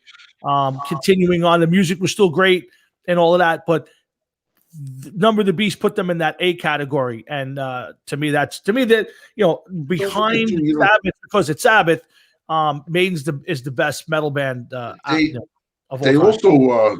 Videos started to come out at that point in time. Yes. And they had the Number of the Beast video and Run to the Hills video out. And they had the tape of that. So that helped them out a lot too. Plus with Bruce Dickinson and Eddie, being part of their stage show, having a bigger budget for things. Sure. The tour with Priest. There's a lot of things that push them along. Yeah, well, listen, and listen. Next year, they're talking Priest and Maiden on the road together next year. So that's something to look forward to. I think that's going to be an interesting tour. Something I've never seen Priest live, so I'll get the opportunity to see my favorite band, who I've seen a dozen times, I think, at this point, and I'll get to see Priest. But we're looking forward to it. But we gotta let our friend Mick go. But guys, I think it's Saturday this week is the Defenders Gate Fest, right? Defenders Gate Fest is this week. Yep. Tell everybody how they can get on to that, how they can log in. I'm going to try myself to get on that Saturday. Yeah, it's a free event. It starts at 3 p.m. Eastern. It's on a Twitch channel. Rock Addict Radio is sponsoring along with Keep It Metal Promotions. You can go on. It's twitch.tv/Quoth the Raven live, and you can stream it. We got bands from the U.S., the U.K., Mexico, Costa Rica. So it's kind of pretty cool. What I like about the online events is that we get to play with bands in a virtual that we normally probably would never get the opportunity to play with, or parts of the country or the world that we would normally not get to. So it's kind of cool that way. And it's just another way of keeping the music alive, keeping some awareness out there for the bands, and giving the audience something to do, and not charging them anything for it. Oh, that's really cool. And even more cool, tomorrow, RFO Record Label's proud to put out the next great bit of music from this band, Corners of Sanctuary, when Blood and Steel Volume 1 is put out there. So make sure you go to all your different places where you can download digital music. Go to cornersofsanctuary.com, rforecords.com, check in on the band, and please support these bands. They're great musicians, and the music is, if you're an 80s guy like me and Jeff, you're going to love this album. You're going to go back and take a look at the catalog for Corners of Sanctuary and all the bands on RFO Records for that matter, and make sure you support this band and all the bands that are out there. Mick, listen, sorry we kept you so long. I'm having some fun with you. Yeah. We love having you on the show. We wish you good luck Saturday. Good luck with the new album, and make sure you come back. Don't be a stranger to the show, my friend. Absolutely, man. Thanks so much, guys. I appreciate it. All right, to my best, to the guys in the band. Good luck Saturday. All right, brother. Have a good one, brother. You too. All my best. Absolutely. Thanks, friend. And hey, Jeff, before we get off the topic, I want to. He brought up a decent point. Most people consider Metallica as especially in the U.S., but most people will consider Metallica, especially the younger generations, the great metal band of all time. Now, I know that you're going to put Sabbath out there, and rightfully so. The godfathers of metal. They did it before anybody else did. They made it metal. But where do you rank? How do you rank it? You're a guy who spanned 70s, 80s, 90s metal. Where do you rank the top? The top bands of metal, based on, not necessarily based on your liking, but on the ranking of where they belong in history of metal. Well, like I said, and you just said, it started with Sabbath, of course, and went through a progression. And I think that most people of our age would agree that, you might have come in on the tail end of Sabbath, the beginning of Ozzy, and then Maiden and Priest came up, with Number of the Beast and Screaming for Vengeance, and that got a lot of people's attention, especially that tour. And then, Motley Crew came out, was doing their thing, and people moved over to that, and it was just a constantly rolling over. And then Metallica came out, but Metallica, I don't know. I just can't. It bothers me sometimes. I just cannot get into them like I once did. I just think that they're just, I don't know, so into themselves that they kind of ruined Metallica for me. Well, when Metallica came out, they were very different. They were, and I'll be the first. I love the first few albums, and I feel the same way as you. I've become less of a Metallica fan because of the band's attitude, and I dislike probably three of them. Just because of it's almost they've forgotten how to be metal, and it's this arrogant attitude that they give out. So I will put them high up there because they've managed to sell a lot of albums. Their tours do really well. They're on they're best, like the Foo Fighters, they're on they show up everywhere there's a metal band. So they've managed to cross over a little bit. But in the world of the history of metal, I would put them kind of not down, but they would make the top 5, but they definitely wouldn't be in my top 3. I don't know if I could. Well, I don't know if I could get the top 10. They'd have to be, but a top 5. I don't know. Well, who would you put? I mean, obviously, look, you got Maiden and you got Sabbath. Okay, I'll assume you're going to put Priest in there. Who else would you put ahead of them as far as? And again, I'm not looking at favorite bands. I'm just looking at bands that kind of pushed metal to the forefront, kind of did more. You have to kind of put them up there. Well, you know what? I got to go Maiden, Priest, without a doubt. Sabbath, okay? And then I got to split Sabbath in half. Oh, really? Because, you're going to put. Because I'm saying that I feel as though that we got 2 bands out of the breakup of Sabbath. You got true. The Ozzy stuff with Sabbath, which was very slow, very grindy. And then all of a sudden you got Ronnie James Dio coming singing about fucking wizards and unicorns and rainbows and shit like that, and children everywhere, and it was just a completely different type of band, the type of music, and then listen, there's a lot of other bands that I could put in the fifth place. Maybe you could go with Queensryche, a little melodic, maybe a little progressive. Could you put?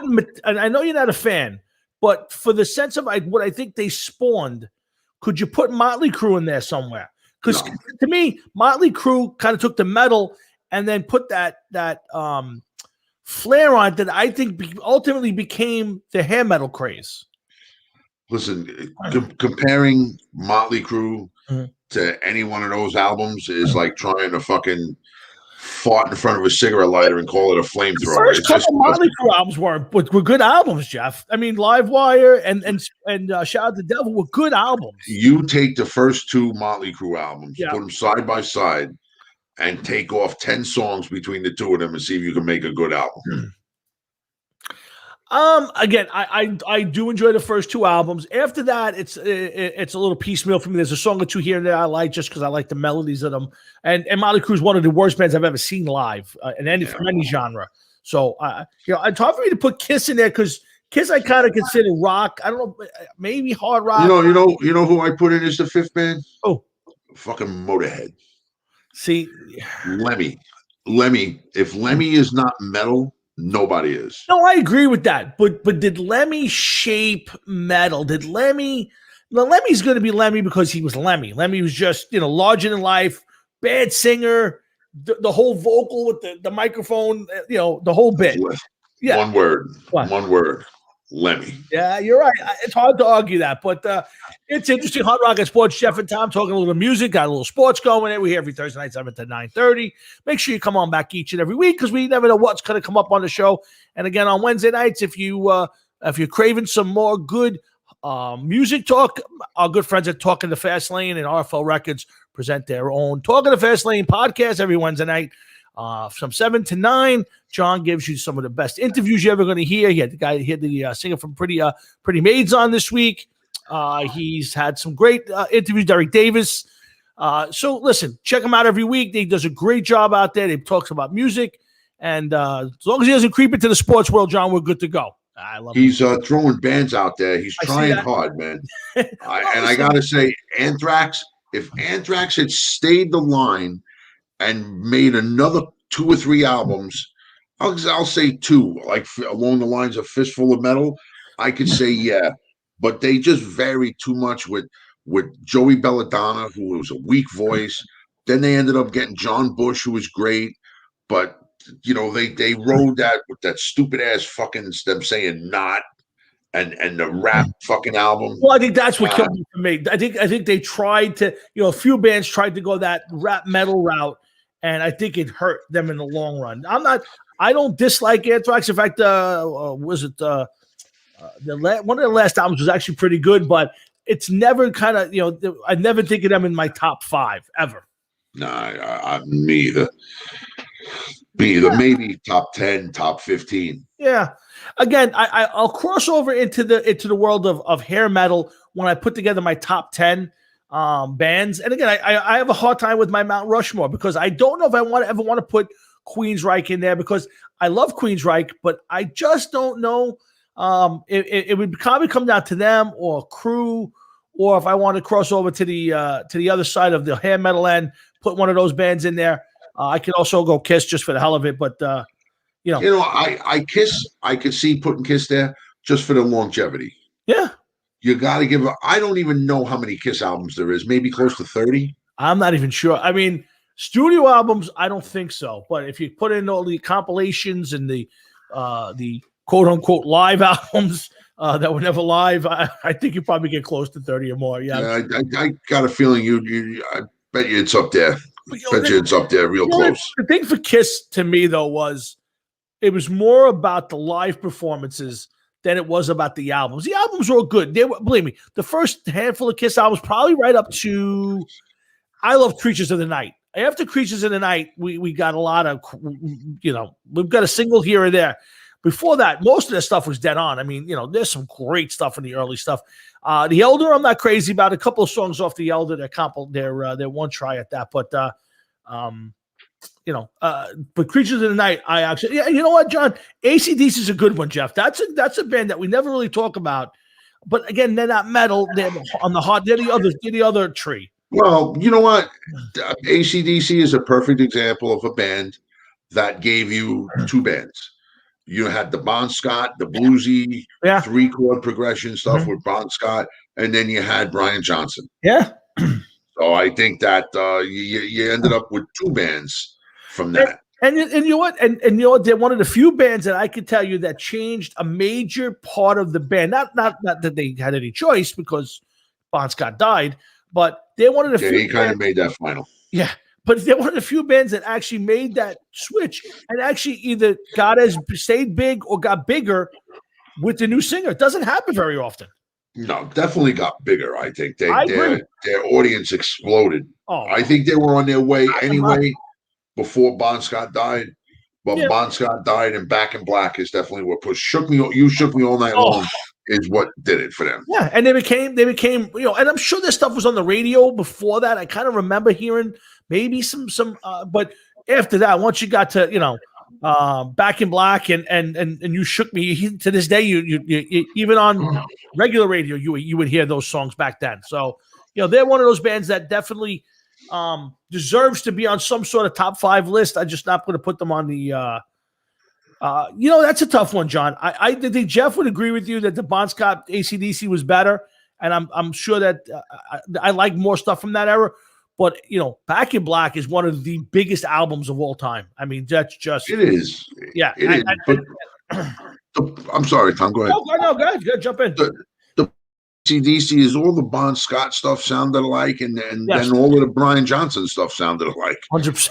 And the only thing that sounded different is what Bon Scott did and what Brian Johnson did. 100%. But the music was a little different, though.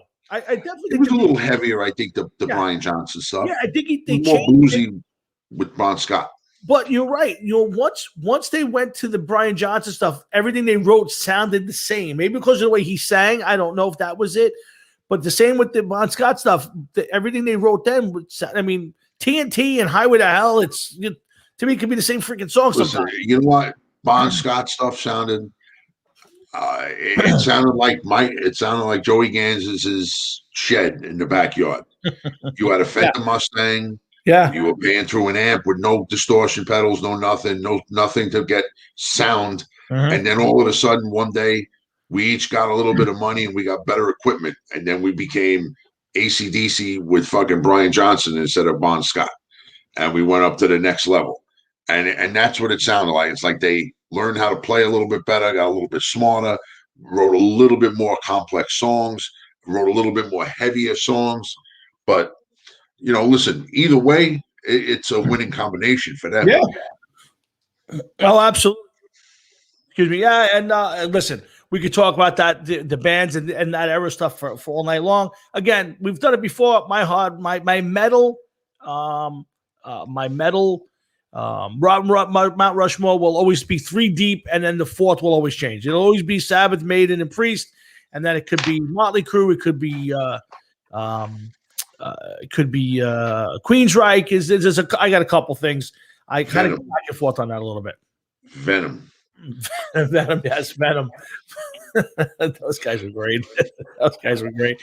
Yeah, but listen. You know what? Speaking of Venom, you know what somebody posted on? I'm in some group on Facebook. Mm-hmm. I don't remember even which one it is, so I couldn't even. If I can remember, I'll invite you to it. Okay. But somebody posted, and it was great.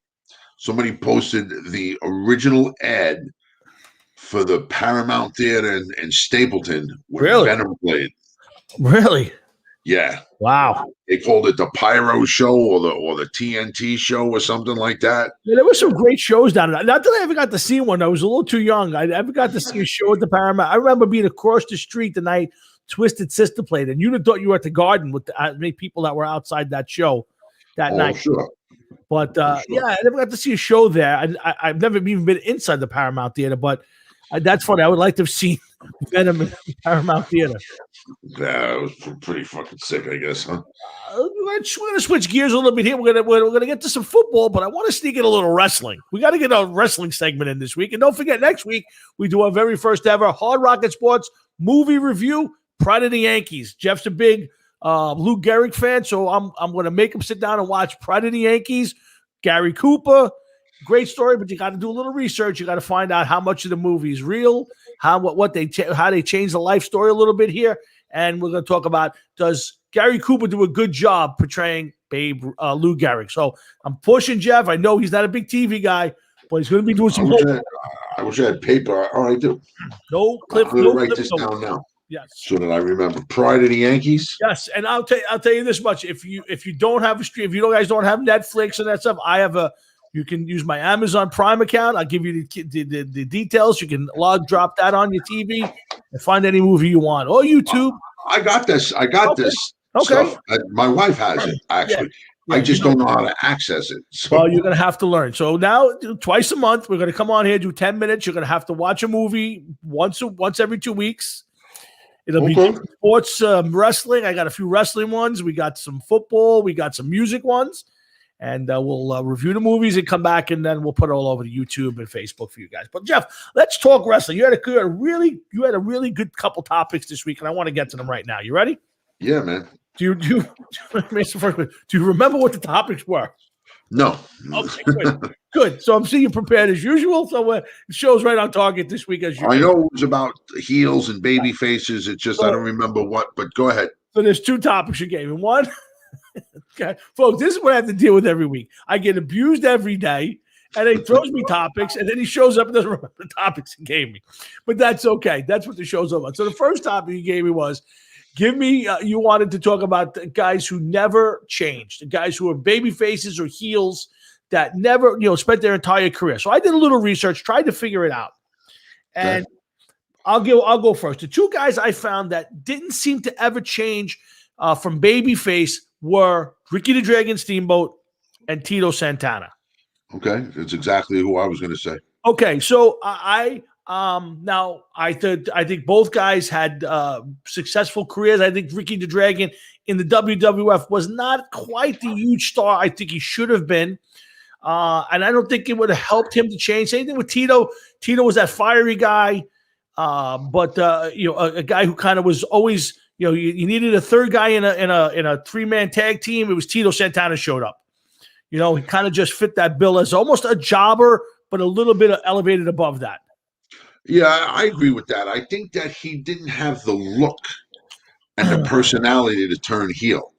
I couldn't imagine Tito Santana like shut up and stuff at the crowd like the way that the heels were. He didn't have it in him. He was too babyface looking. So was Ricky the Dragon Steamboat. I agree. Even when let's stick on Tito Santana real quick for a minute. Even when Tito Santana would be in a match and he would start getting angry, it's just like he didn't portray any anger. Yeah, really. You know what I mean? And a lot of times I remember him wearing red trunks or light blue trunks, and his trunks used to match his boots sometimes, and he just didn't. I didn't see him ever becoming a bad guy. I agree. and I never seen him going above the Intercontinental Champion either. And I think that had a lot to do with it. Yeah, again, I think Tito had one of those things that people really liked, but he just never had that personality. And I think a lot of being the champion was about how you could do promos, like how well the wrestling was always good. I mean, I think that's the difference, in the eras today. I flipped it on the other day. First off, I think I figured out why I dislike wrestling now more than ever. Besides the fact I think it's not enough good wrestling, it looks too good. Like the camera angles there, the HD. Like I want that fuzzy, smoky, long distance shot of the Definitely ring. more so now because of the pandemic, Mm-hmm. without a doubt. They got HD down to a side, like they might as well be in your fucking living room. Yeah, I don't like that. Yeah, I don't either. I want that old grainy long shot from here. It's just too clean and looks too good, and wrestling's not supposed to be that way. Wrestling's supposed to be in a smoke-filled arena, sweaty guys. Everybody's got a cool or a good nickname. And they look like they. You're just talking about the people that are there. Never mind the wrestlers, right? Wrestlers, yeah. So, I thought those were two. And the one guy that was a heel, and I'm sure there's other ones, but the one guy who always was a heel and could never have been a good guy, just couldn't. I could never have taken him as a good guy. Iron Sheik. Yeah, but dude, he is a good guy now. No, I got that. But this is different. I'm talking about in the wrestling days. If you had turned the TV on and the Iron Sheik was a good guy, I think my head might have exploded. Of course, but it was because he was from Iran. Yeah. He was built that way. He had to be who he was, which was the Iron Sheik. Yeah. He had to be hated. He just couldn't be liked. It was the way that it was. But that, to me, was perfect. Could you ever imagine turning on the TV? Listen, think of a heel that you hated, and also one day he was a good guy. Roddy Piper comes to mind. Brutus the Barber Beefcake's a guy who was a bad guy forever, and all of a sudden one day you woke up and you were rooting for him. Macho Man Randy Savage. Perfect example. Greg the Hammer Valentine. Perfect examples. But, Bret the Hitman Hart, it wasn't that far-fetched to see the Iron Sheik becoming a good guy and having to be able to root for him. Just it's incomparable to me. Oh, you know what? I understand what you're saying, but it eventually ended up happening.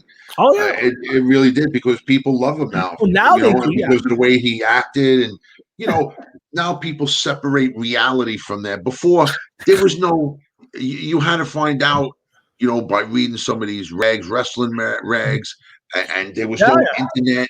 Mm-hmm. So it was like you talk to your friends, and if one guy turned around and says, "Well, I like the Iron Sheik," and it's like, why? He's Iranian.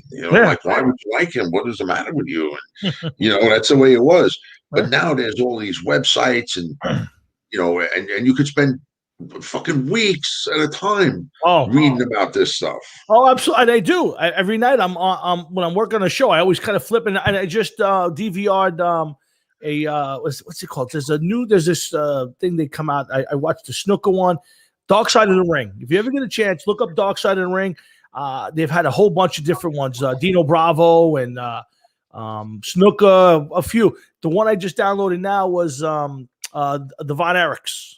How most of them killed themselves, and I think there's like one brother left at this point in time, and so I'm gonna watch that over the weekend. And then maybe that's something that we'll talk about next week. But there is the thing you like about the Sheik now. The guy's an 80-year-old crack addict. I mean, just what's not to laugh? I mean, he's the Iron Sheik. The guy sits in an IHOP and waits for people to come in and forces them to buy his signed picture. I mean, how much more fun could that be?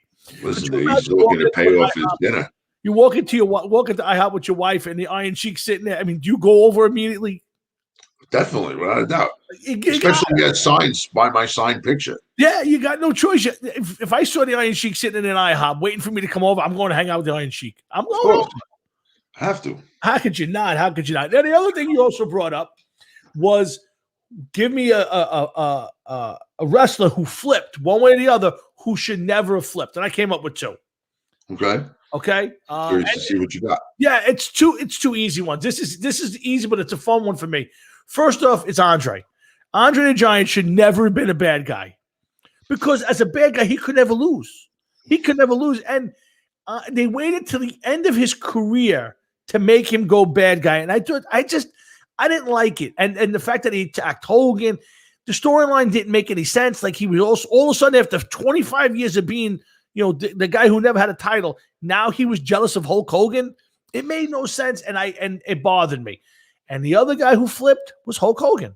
And I thought that was the worst thing ever. Here's your guy. You build this guy as the face of wrestling, Mr. All-American, and then you made him go bad guy. And then they had the dark beard, and it was. I thought that was terrible. Well, I'm glad you brought him up because I was thinking of him. Yeah, but I got a theory behind that. But go on, keep going. So no, that's it for me. I mean, I just Hogan was the face of wrestling for the 80s, and is probably, I'm not telling you the best wrestler, not the best character, but Hulk Hogan is the Babe Ruth of wrestling, and he should never ever have been a bad guy. And also a lot of wrestling fans loved it.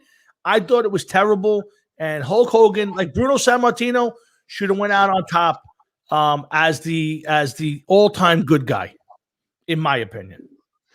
Well, I want to get back to Hulk Hogan in a minute, but my pick is the wrestler that should have never flipped would have been The Undertaker. Oh, okay. The Undertaker came out with all of this aura and mystique about, the urn and Paul Bearer and all the storylines that he was part of, and the supernatural and all of this shit, and just his characters, the way they looked, always dressed in black for years, never had any color, never nothing. He would have been the greatest bad guy ever. Okay, the worst thing I think they did with that character was make the biker Undertaker. That was just fucking stupid. Yeah, that's called jumping the shark at that point. Yeah. Yeah, I guess he was trying to be more like himself, probably, so to speak, and it just we didn't like it. I didn't like it. Yeah. But as far as the Hulk Hogan turning bad thing, yeah, I'm going to tell you why it's brilliant in my eyes. Oh, okay. Because when he was with the WWF, okay, he was the consummate good guy with yellow and red, mostly yellow most of the times. Sure. Saying your prayers and eating your vitamins, all this other good shit, but also fucking pounding steroids into his body like some people drink water, and being all part of that stuff, and how that all blew up on him. Okay. And then he went from WWF and he switched over and he went down to WCW. Okay. There was nothing that he can do to stay as a good guy and go down to WCW, the WWF's main competition at the time. It's almost like he had to turn bad, because now he's going with the enemy. He's now sleeping with the enemy. Right. And to me, I think it was brilliant. Really? That they made him do what he did. I mean, come on. He took Ric Flair's championship belt and made it his, wrote NWO on it. That belt Flair was taking around for God knows how long. And he just redirected wrestling, and he injected life into the WCW. He had Kevin Nash with him and Scott Hall, two guys I can't stand. Those are two guys I don't care what they do. I don't like them. I agree with you on that. Yeah, I just don't like the way they act. Yeah, nothing. But I gotta say, I think that Hulk Hogan is. I think it was great. Yeah, I don't know. It bothered me. I was kind of out of the wrestling picture at that point, but it just seemed to me like it would have been better for Hulk Hogan. And I agree with you on your thought process. If you're going to go over to a rival wrestling company, that probably him going over there as a bad guy probably works. I get that. But again, it's not like it affected me whether I took my vitamins and followed along like Hulk Hogan. But just to me, Hulk Hogan was a great character. Again, he's the Babe Ruth of wrestling as far as I'm concerned. I don't know if that's how you feel, but I think that going out as going his career as a good guy would be the way I would have preferred it. That's all. You definitely had to take into consideration what he was and how he came about. Yeah, Hulk Hogan. Without a doubt, as far as anointing him the Babe Ruth of wrestling, he definitely single-handedly raised wrestling up. But I have to admit, if you watch that now, Mm-hmm. that was some of the worst acting Oh, of course. of all time. That I think that the newer wrestling, when Stone Cold Steve Austin and Triple H and The Rock, then they came out, not only were they great wrestlers, but they were great actors and they were great showmen in front of the camera. You know, we say that Hogan was great on the mic and the Ultimate Warrior was great on the mic. Some of these guys, they couldn't wrestle, and who couldn't speak on the mic because they just couldn't do it.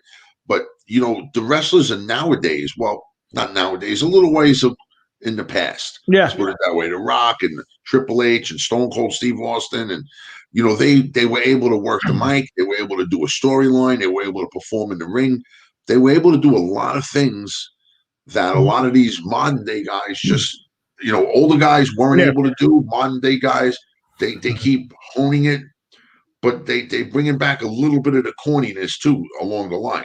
I feel. Yeah. Again, my listen. Hogan wrestling was as boring as it gets. It was the same exact match. He comes out kicking your ass. All of a sudden, he takes a beating for 10 minutes. All of a sudden, he's shaking and the finger goes up, and that he throws you off the ropes a couple times. The boot to the face, drop the leg, and the match is done. It was 99% of every Hulk Hogan match.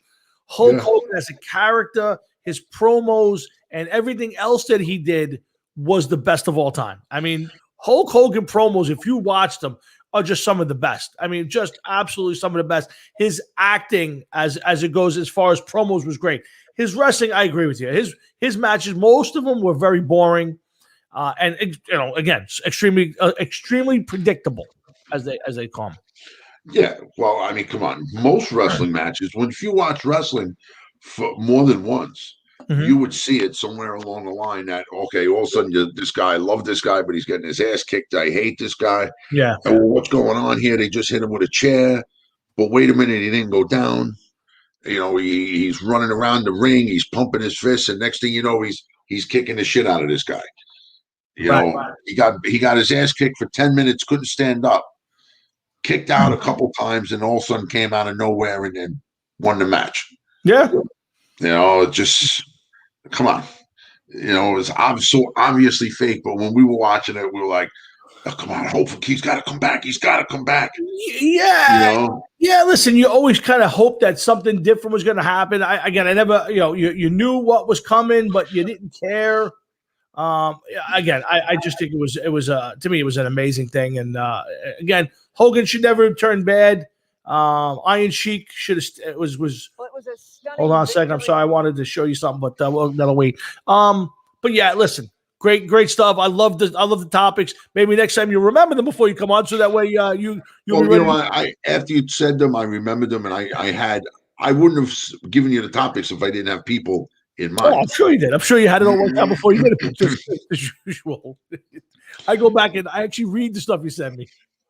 Well, good. All right, Rocket Sports, Jeff and Tom. We were winding down about another half hour. I got a couple more topics. Hey, I'm trying to get a picture of it, but I was watching some games, World Junior Hockey. I know it doesn't sound great and all that, but it was a tournament from a couple months ago.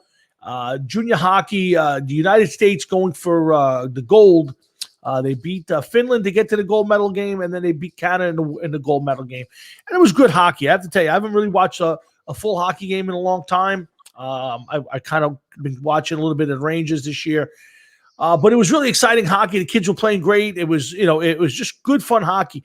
But what bothered me, Jeff, and I'm just bringing it up real quick, was I'm watching the other teams, and I know that nowadays they put the Nike thing on there, or the Reebok or Under Armour. I get that, and I know that the ice and the boards are painted in with sponsorships.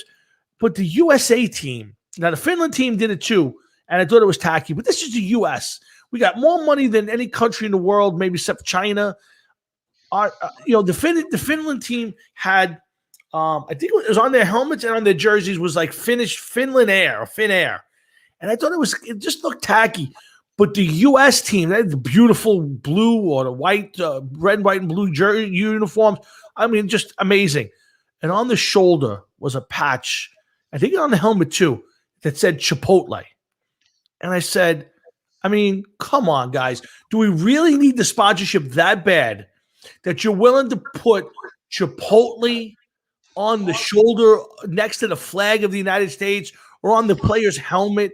And I said, no, I got to ask Jeff, am I making too much of this, or is this just a bad? I mean, I know football teams are starting to do stuff like that, and baseball teams, it's on the behind the it's digitally done behind the home plate, but am I making too big a deal as Jeff? Or should, as the United States, could we be bigger than that? I agree with you. I don't like the idea of that. I don't think that it should be on the uniform, no matter what the country is.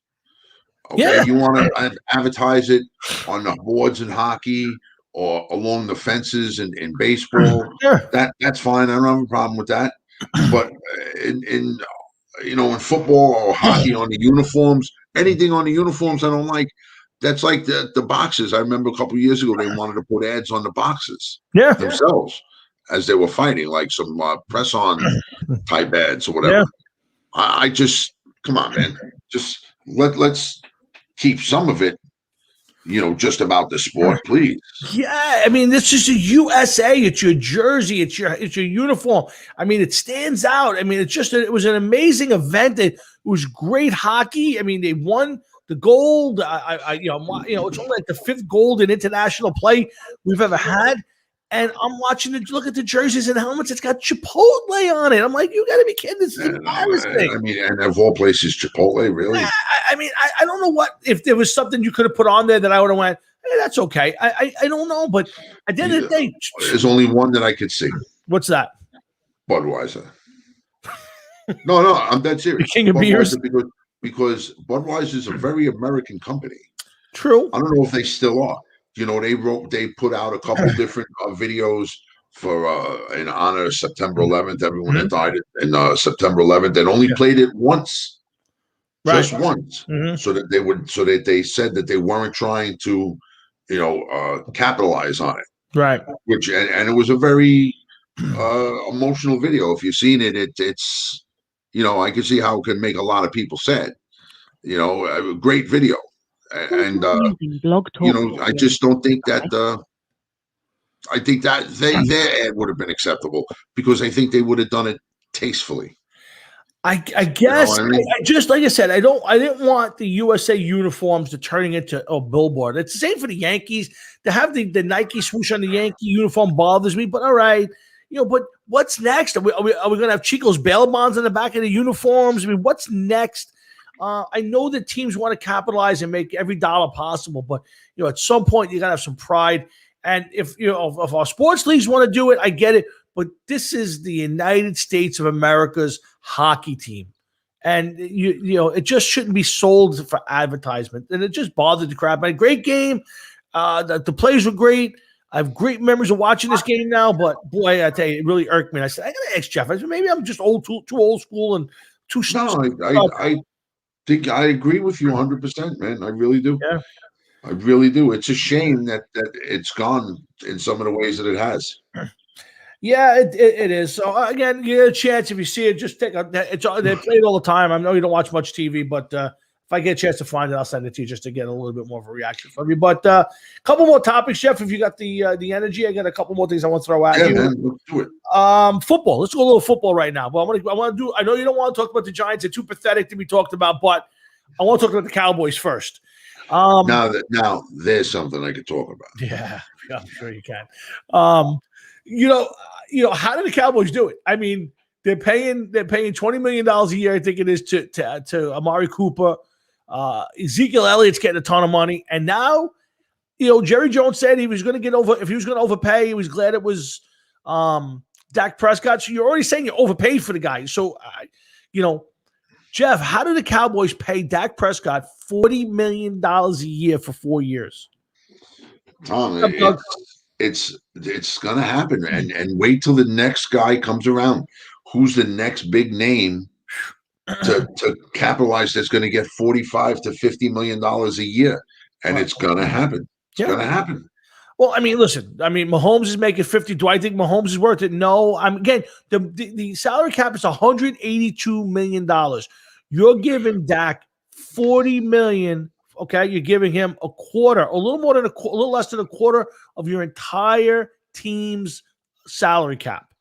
You know, I don't get it. Listen. I'm not telling you. I'm not telling you that Dak Prescott's a bad quarterback. Do I think he's a difference maker? I do not think so. I don't know. Do you think Jerry Jones had to sign him, Jeff? First of all, I want to just say hello to Doug. Yeah, Doug. Doug Franklin. How are you, Doug? What's up, Doug? Did they have to sign him?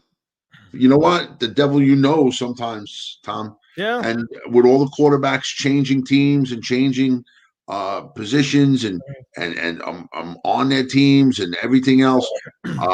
I would rather, if I was Jerry Jones, I would have rather have stuck with Dak Prescott than to go after some of these other guys. You know what you have. You know what he's all about.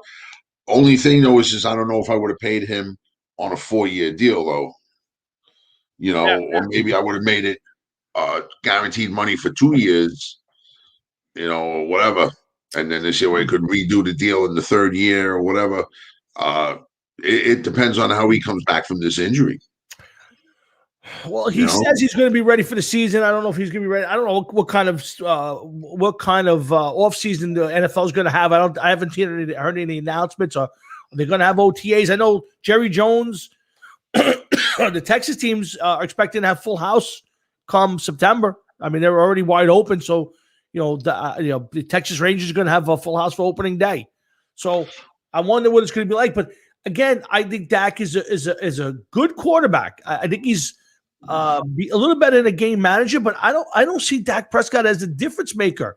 I just don't see it. I mean, I'm not a Cowboy fan, but I'm going to put right now in that division. He's the best quarterback in that division. I would have to agree with you at this point. Only because Philly doesn't have a quarterback. Washington doesn't have a quarterback. Right. The Giants have a quarterback that I don't even think the Giants are completely sold on. I just think they're afraid to make a change because they don't, they're afraid it's going to get worse than what they got. I think that this is Jones's last year with the Giants. I really think that. I disagree. I think Daniel Jones, if a healthy Barkley, offensive line gelling, and just one more receiver who could stretch the field. I don't ever think Daniel Jones is going to be the elite quarterback, a top 5 quarterback, but I think he's a good football player, and I think he's going to be a good quarterback for the Giants. I don't know if I think he's going to fall within the top 31. I think that's what I could say. And I'll tell you something else. Good. Now, mark this down, write this down, whatever it is you got to do to save this. The Giants are going to cut Saquon Barkley by next year. No chance. I'm telling you. I was going to bring it up. I was going to bring that. All right. So here's where I was going. So the Giants have to decide whether to pick up the 5th-year option next year, not this year, for Saquon. And I think they should. Okay. Because if he has a great year this year, you have the option for next year. It's still cheaper than most back. Now, here's the question, though. Do I want, as a Giant fan, to sign Saquon long term? Now, I would tell you that I am mixed on it because the Giants had Wayne Gallman, who is a step below, in theory, of a Saquon Barkley. Had a good year last year. You don't have to pay him a ton of money. Do I want to invest all that much money in a running back? It hasn't worked out for anybody else. Todd Gurley got to the Super Bowl, was nowhere to be found. Ezekiel Elliott has not gotten the Cowboys to a big game yet.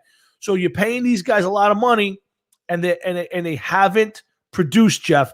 So do I want Saquon to have a long-term big money contract from the Giants? I would tell you no, probably not at this moment. No, definitely you can't because one, the guy has an injury history. Correct. I agree with that. Okay?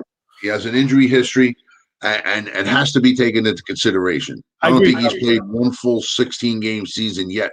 Second, he every year, yes, I know he's missed time, so I know what you're going to say, but every year his production has gone down just a little bit, even when he was missing a couple games. I know last year, you can't go by last year, but even last year, 2 games, the guy wasn't running the ball anywhere. No, I agree. Okay?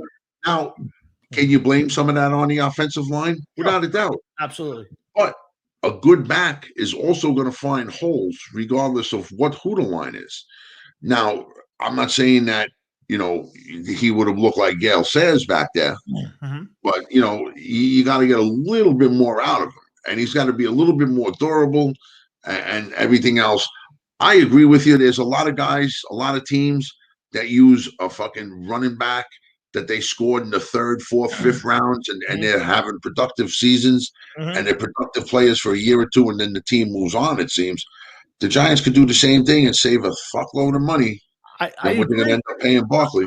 Now, see, here's the thing. I think having a good back is important. I think Wayne Gallman had a fantastic season last year. He was a big part of this, of some of their bigger wins.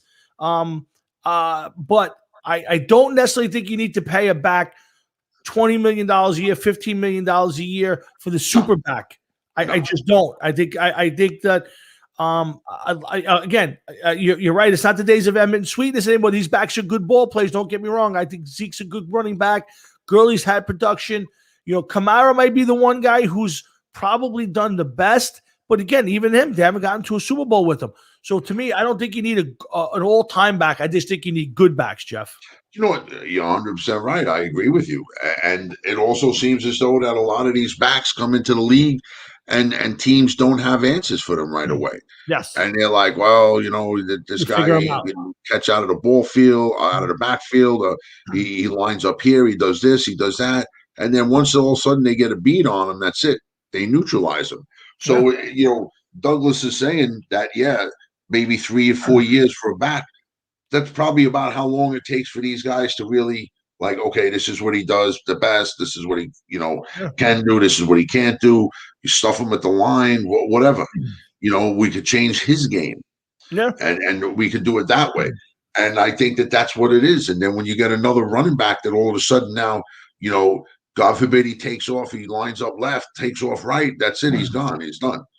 You're not going to catch him. He's too fast. And a lot of these guys, they just a little bit of a game changer to them when there's somebody new back there. No, I like the Giants in 07 had a really good approach, and I've always loved that approach.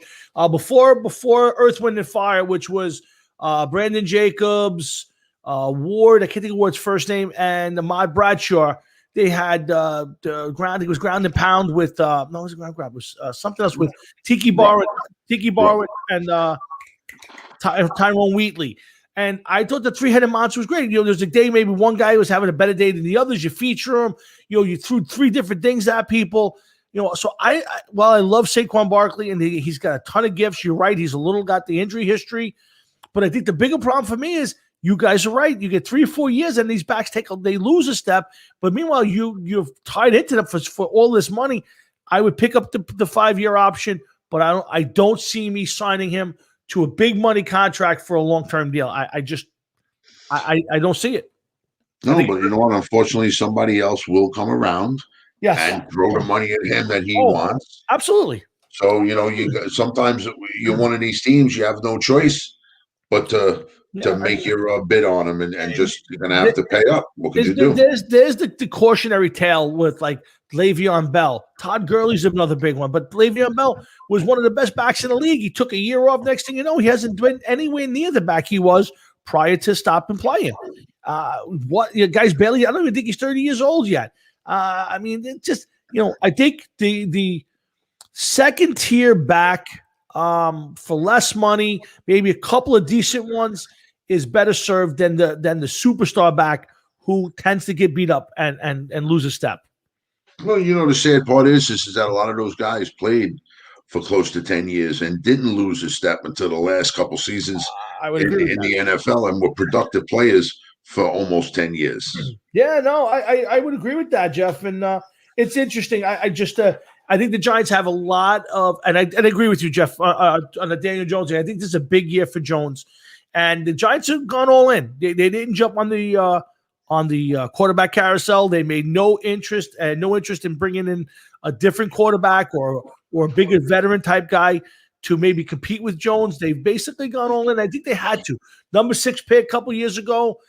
I think they there's enough faith. There's enough on film to say he's worth the option. But a mediocre or subpar year from Daniel Jones is not going to be good for the Giants this year.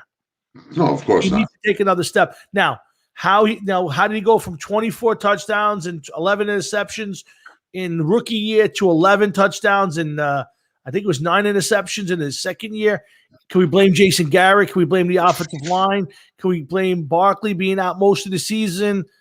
Golden Tate missing games, Shepard missing game. What do we blame on it? But the bottom line to me is, as a Giant fan, Daniel Jones has to take a big, huge, giant step literally forward in this year. Otherwise, we're in big trouble, and we'll be starting all over again. Well, I think that it's worth saying that a lot of this rests on Gettleman's shoulders. Sure. You know, the offensive line was in shambles before you got there. You really didn't do much, if anything, to get that offensive line going. And you fucking, they're going to keep Solder. I bet you they keep Solder. I disagree. I think Solder's gone. I think they're going to go to youth. See, Solder's problem. See, the problem with Solder is he's no longer playing left tackle. If he plays, it'll be at right tackle. The problem with Solder is he's $16 million on the cap this year, and he's already proven now. He doesn't want to extend these guys to lower the number. And if you drop Solder, I think they save either $6 or $10 million more. I don't believe Nate Solder is a Giant next year. He might play. He may be back in New England for a year, for all I know. But I don't think Nate Solder will be a Giant next year. I think that his time is done. It's possible. I think their best bet, their hope is that he retires, and they save the whole $16 million. That would be the best thing that happens. But Nate Solder's not walking away from $6 or $10 million sitting on the table. Well, he already said that he wants to play. It's him that's saying that he wants to play. It's not the Giants. He does, but he also said he wanted a chance to play, and he's not. If I'm the Giants, I'm going to the youth. I'm going with Thomas. I'm going to go with Shane Lemieux at guard, Nick Gates at center. I'm going to try to get another year out of Will Hernandez and see if I can resurrect him. And I'm going to go with Pert on the outside, and that's the offensive line I'm going to go with. I'll get a couple of veteran guys to back them up. And if I'm the Giants, I'm going for the youth. I think they played well enough last year that I would be solid with that. But this is a big year for Gettleman, Jones, and the Giants. I mean, I think it's time. I think it's time for them to make the big move. It's early, but if I'm a Giant fan, I want to see 9 wins this year. I want to be in December, and I'm still fighting for a playoff spot. Anything short of that, and it's a very big disappointment. Well, be prepared to be disappointed. No, I disagree. I think there's a lot of stuff. Listen, it's going to be interesting. Next week, guys, we're going to be doing our good friend Matt Salitri. I'm hoping Frankie Jeffrey comes on, but Matt Salitri, our big Cowboy fan, will be on. We're going to do a free agent show, Jeff. We're going to talk about all the free agency kicks off, all the movings. Will it be signing by next week? Huh? Yes. Yeah. Yeah, there should be signings. There should be. I think it starts on Wednesday. I think the free agency starts on Wednesday. Wednesday the 17th. Yeah, so I believe that'll be the day we'll be able to kind of go through some of the guys getting released, some of the guys signing, who got tagged. There's already been some interesting tags. The Giants tagged Leonard Williams. The Jets tagged DeMarcus May, Allen Robinson, Chris Goodwin. Watch me, Red. No, what are you shaking your head for? I'm Giants, man. They tagging that Leonard Williams. You listen. You have to admit he had a great season this year. You got to admit it. 11.5 sacks. He was pressures all over the place. He played himself into because all of a sudden he decided that he was going to play the game. Then he gets paid to play. That's the question. That's the question. Now his tag is $19 million. The Giants cannot afford for him to play for 19. They got to hope they can sign him long term and get a year or two where the money's kind of backlogged a little bit and get them some relief. I would rather keep Dalvin Tomlinson over Leonard Williams, but Gettleman, listen, he made the trade, gave away a lot, but Leonard Williams came through for him. He played great this year. Contract year, how do you play next year? That's the big question. Shades of Muhammad Wilkerson. I disagree with that wholeheartedly. Muhammad Wilkerson was never the player that Leonard Williams is. Never. Hold on, wait. Let me get you something. Oh, boy. Here we go. Let me get you a little something I got for you. What do you got, Jeff? Hold on. This is, again, Hard Rocket Sports. Jeff and Tom hanging out. A few more minutes talking a little football. We had Mick Michaels from the Corners of Sanctuary Band. Got the new EP kicking off tomorrow. Make sure you go out to all the places you can do digital downloads. They got Defenders of the Gate. You ready? This weekend? Yeah, Jeff. Oh, God. Does it come with its own arrest warrant? Does it come with its own arrest warrant? That's all I want to know. Never mind that, man. This is for It's kind of like Leonard it's Williams, like the baby. Richard Todd football. It intercepts itself. That's for Leonard Williams. Oh, yeah. It's I almost want to. I'm almost wishing we were back on radio. We'll have to look at it. No way, man. No way. What do you come up with? The Sheldon Richardson jersey next? No, I don't have one of those. I stopped buying jerseys. Yeah, I will I not stopped buying jerseys when I bought a Lions jersey, and Sue went to the Dolphins. When I got a fucking what do you call it? A Brett Favre jersey, and he went to the Vikings. And I got a Muhammad Wilkerson jersey, and he went to the bar and didn't stop going. Oh my God. What's up, boys? Mick, thank you very much for your interview. We really appreciated it. And Doug, Jeff's a funny character, but don't encourage him, please. It's only killing the show. Hard Rock and Sports Jeff and Tom here every Thursday night, 7 to 9. Make sure Wednesday night you check out Talking the Fast Lane with our good buddy John Myhefka and all the other characters over at RFO Records. Every Wednesday night from 7 to 9, they bring you the biggest music talk all around and great interviews. They give you updates on all the bands on the label and just some good music talk. So if you're sitting around on a Wednesday night, you're looking for some little hard rock music talk, check out Talking the Fast Lane, hosted by our good friend John Myhefka. But again, listen, talking some sports here. We got a little more. Let's see. I got to tell you something. First off, Carolina's turned around and said that Teddy Bridgewater is the guy this year, which I think is a huge mistake. I think Teddy Bridgewater, his best days are behind them, but they're going to him there. And the other thing I want to get your take on is Gronk has emphatically said he's coming back for another year. How much of a kick in the nuts to Belichick is that? The guy retires because he's playing for Belichick, I feel, goes down to Tampa and starts having fun, and now the guy won a Super Bowl, should have been the MVP, and is playing again. I mean, couple interesting topics today, Jeff. Listen, I only hope that Brady fucking Gronk or Brady, who are you talking about? Gronk. I hope that he's another one that slips and falls and fucking ruins his career. I really do. Yeah. Okay. I've had it enough with him. Listen, say what you want about them. I don't care what you say. Aren't you getting fucking tired of constantly seeing Brady and Gronk in the fucking Super Bowl year after year after year? They deserve it. I am. They deserve it. Listen, if you work that hard, what is this? What are these guys doing here? What is it? What is this? Doug and saying hello. Is that the shocker? Yes, it's a shocker to give it everybody. Listen, I just again, if you're Bill Belichick, you got to be up in the caverns of Gillette Stadium, and you got to be fuming that these guys are not only coming back, but Gronk's emphatically coming back, and Brady's talking about extending his contract into 45 and better, and God forbid Brady and Gronk win another Super Bowl, Jeff. I think Belichick's head's going to explode. I know my head's going to explode. I can't even worry about fucking Belichick's head. Really can't. It's getting boring now, man. Come on. Next week we'll talk about all the moves, all of the moves going on. Matt will join us. I'm going to try to talk Frankie to coming on. We'll dedicate a good portion of the show to the NFL free agency, how these teams might look come September. I'm hoping we get some training camp this year. We missed I missed the training camp thing. I don't miss the combine. I'm kind of happy the combine's gone. Maybe forever, I hope. I just, a bunch of 300-pound guys running around in shorts and t-shirts. I don't think I don't think you're learning anything watching all of that. That's been my opinion for years. It is what it is. Yeah. I part of me, I understand what you're saying, but a guy has a good combine and all of a sudden he's projected as a second round pick.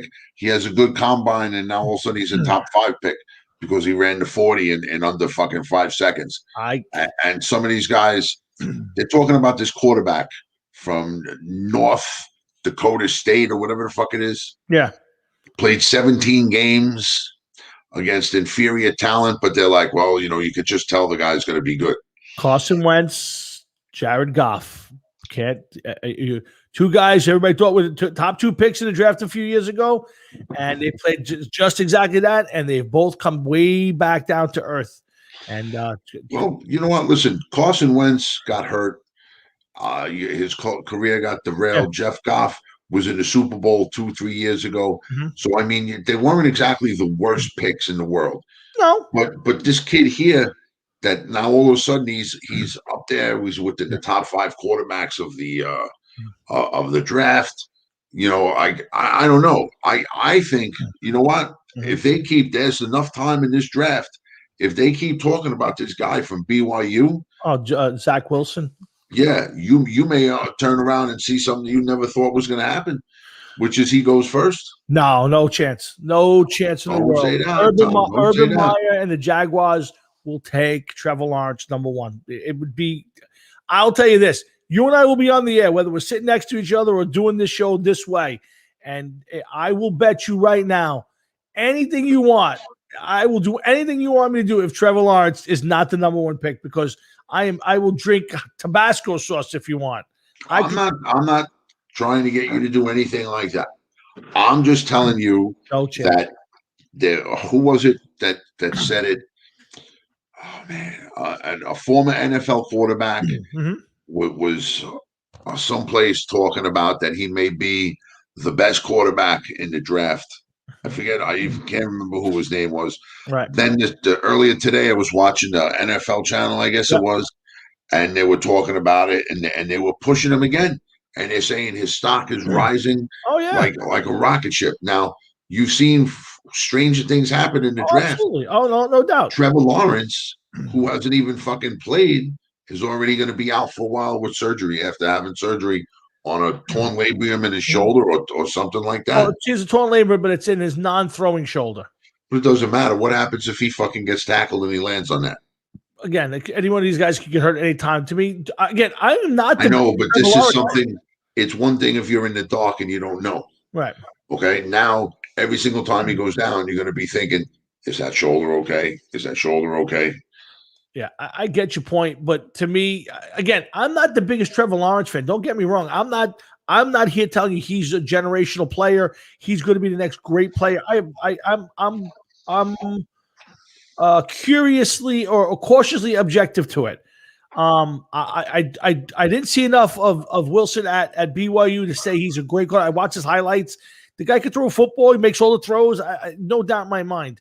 But if I'm picking one, and if I'm the first pick of the draft, and I'm going to pick between the two, Lawrence is a big kid, can run with the football, has played at an exceptionally high level at a big time program. I'm taking him every day, including Sunday. Well, listen, the kid played well. I didn't see Zach Wilson play at all. No, never live. I know that every time that I read about him, that they're fucking hyping him up. No, sooner or later, people are going to start to listen. Agreed. I think there's a small chance you could see him go in the top 5.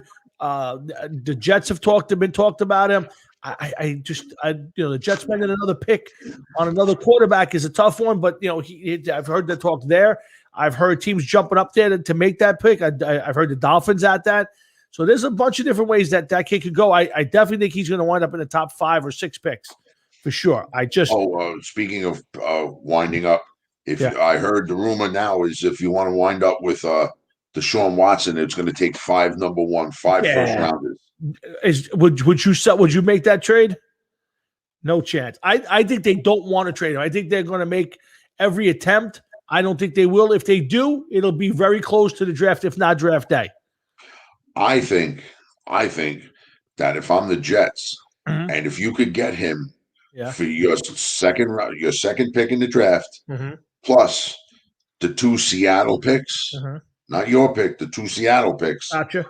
I think that I would fucking go for it. So 23 this year and whatever it is next year. You give them 23 and the Seattle pick next year. I'd give them 3 up in a heartbeat, because then you basically traded your second pick and Jamal Adams for Deshaun Watson. Here's my problem with it, and I don't disagree with it, but the problem I have with it is you're going to put him out there with what? Like you're giving him nothing around him. And now, listen, they have $80 million. They can go out there and maybe get a couple players. So maybe this is the free agency thing will solve that problem. But I hate to see them give away all those picks and then not have anything to put around the guy. I'm not the biggest Deshaun Watson fan. I hear so many people talking great stuff about him. I never thought he was a great quarterback. I think he's a good quarterback. I just didn't put him in that great category. Well, let me ask you something. Suppose you get that guy Juju Schuster.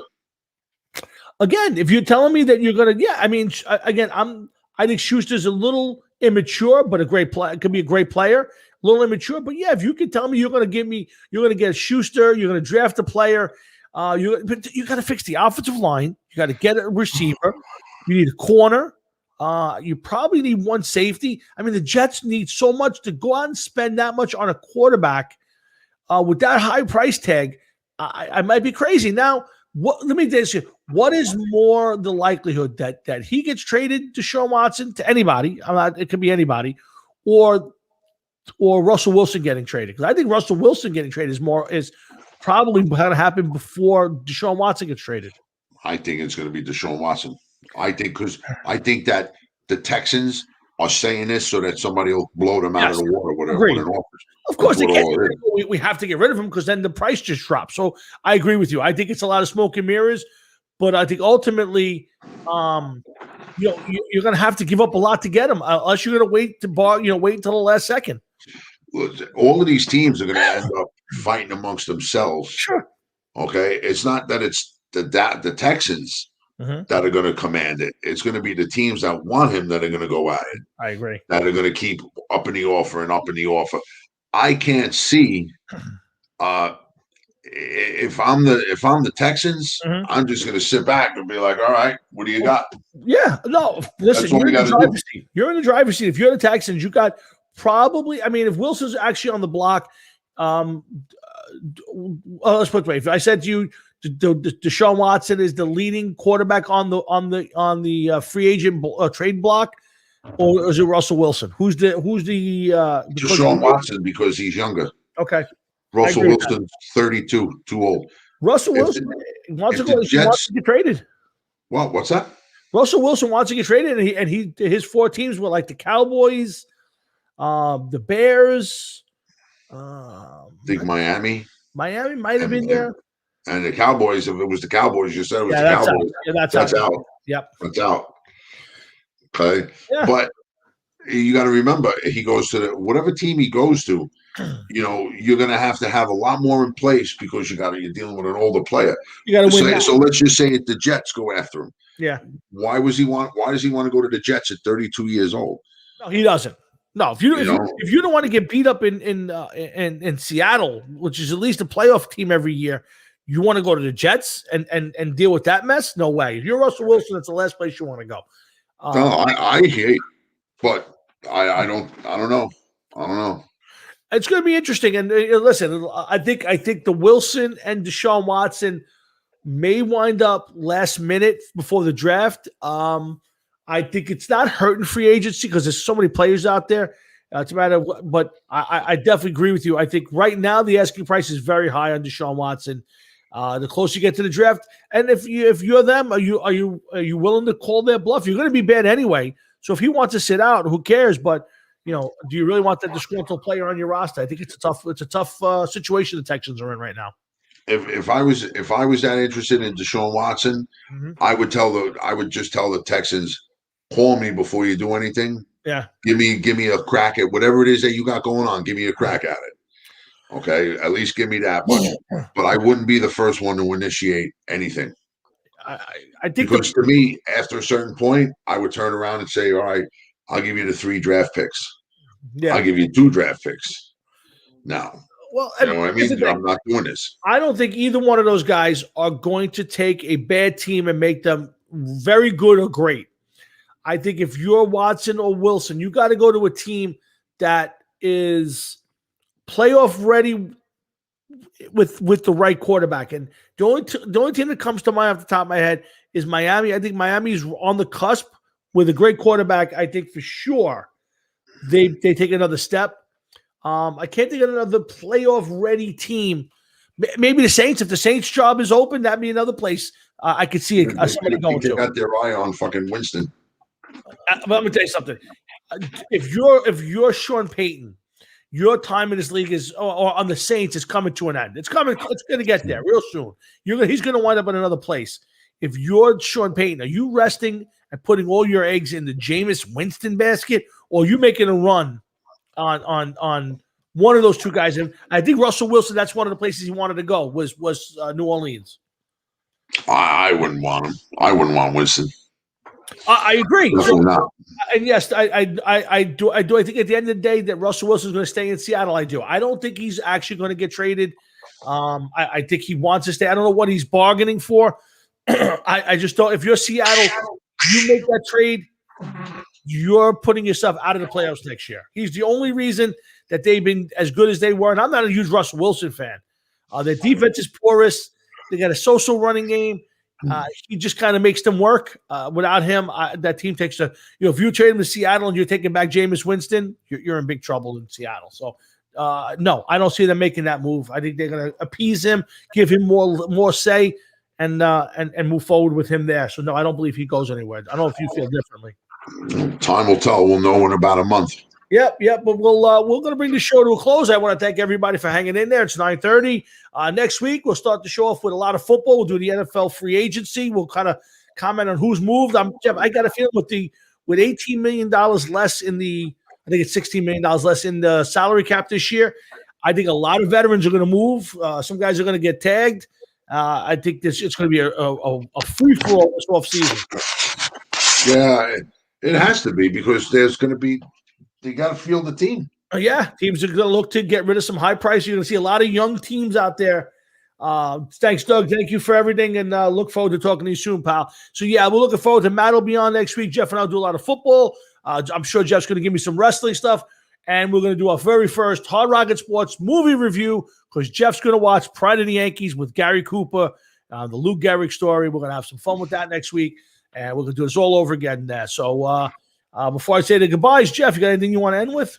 No, dude, that's about it, man. Other than just wishing my wife happy birthday tomorrow, and we're gonna take her out for lunch, and she want to go to Turtleback Zoo. Wow, I got lost with Tommy Mormino in Turtleback Zoo when I was in kindergarten. Just for the record. Oh boy. Yes, the whole story for another day. But guys, listen, it's gonna be some nice weather. Enjoy yourself. Get out. I'm waiting for the day that I get to see them carry the body of Governor Mussolini through the streets of New York so we can pelt him with rocks and bottles when they impeach him. But until then, get out there, enjoy yourself, have some fun. He ain't going anywhere because he apologized. No. He apologized. No. They're good. They're going. No. He realizes now. He now realizes what happens and what he did was wrong. He realizes it now. Yeah. Now he realizes right? it. Yeah, and especially with women that could be his fucking daughter's age. Just think though, if he were to get bounced or he doesn't run next time and he's a disaster, you could get Governor DeBozo. That would be even worse. Listen, he got mayor. He was voted mayor twice. He snuck in the door. That's mayor. That's mayor. Oh, let's hope so. But listen, get out, enjoy yourself. Don't listen to Dr. Fauci. Screw him. Have some fun. Enjoy your weekend. Remember, the clocks go forward this weekend. The clocks go forward, so make sure you move your clocks. Oh, yeah, that's right. Motherfucker, I hate that. You get to lose an hour this week, and I'll be doing a lot of homework this week for the big Hard Rocket Sports Band, getting together next Tuesday night over Mode Music. So if you want to come down and check us out. Send me a set list. Yes, I will send you the set list. Good night, Doug, and everybody else. But all right, so I'll bring it to the end. Make sure you guys have a great weekend, a great week. We'll see you next Thursday on the Hard Rocket Sports Show. So for Jeff, myself, and everybody here at Hard Rocket Sports, thanks to Mick Michaels, everybody at RFL Records, and everybody who paid attention tonight. Thank you, and have a great weekend. We'll see you next week. Hefe, thanks, brother. I'll talk to you off the air. Later, dude. Good show, man. Take care. Later, man.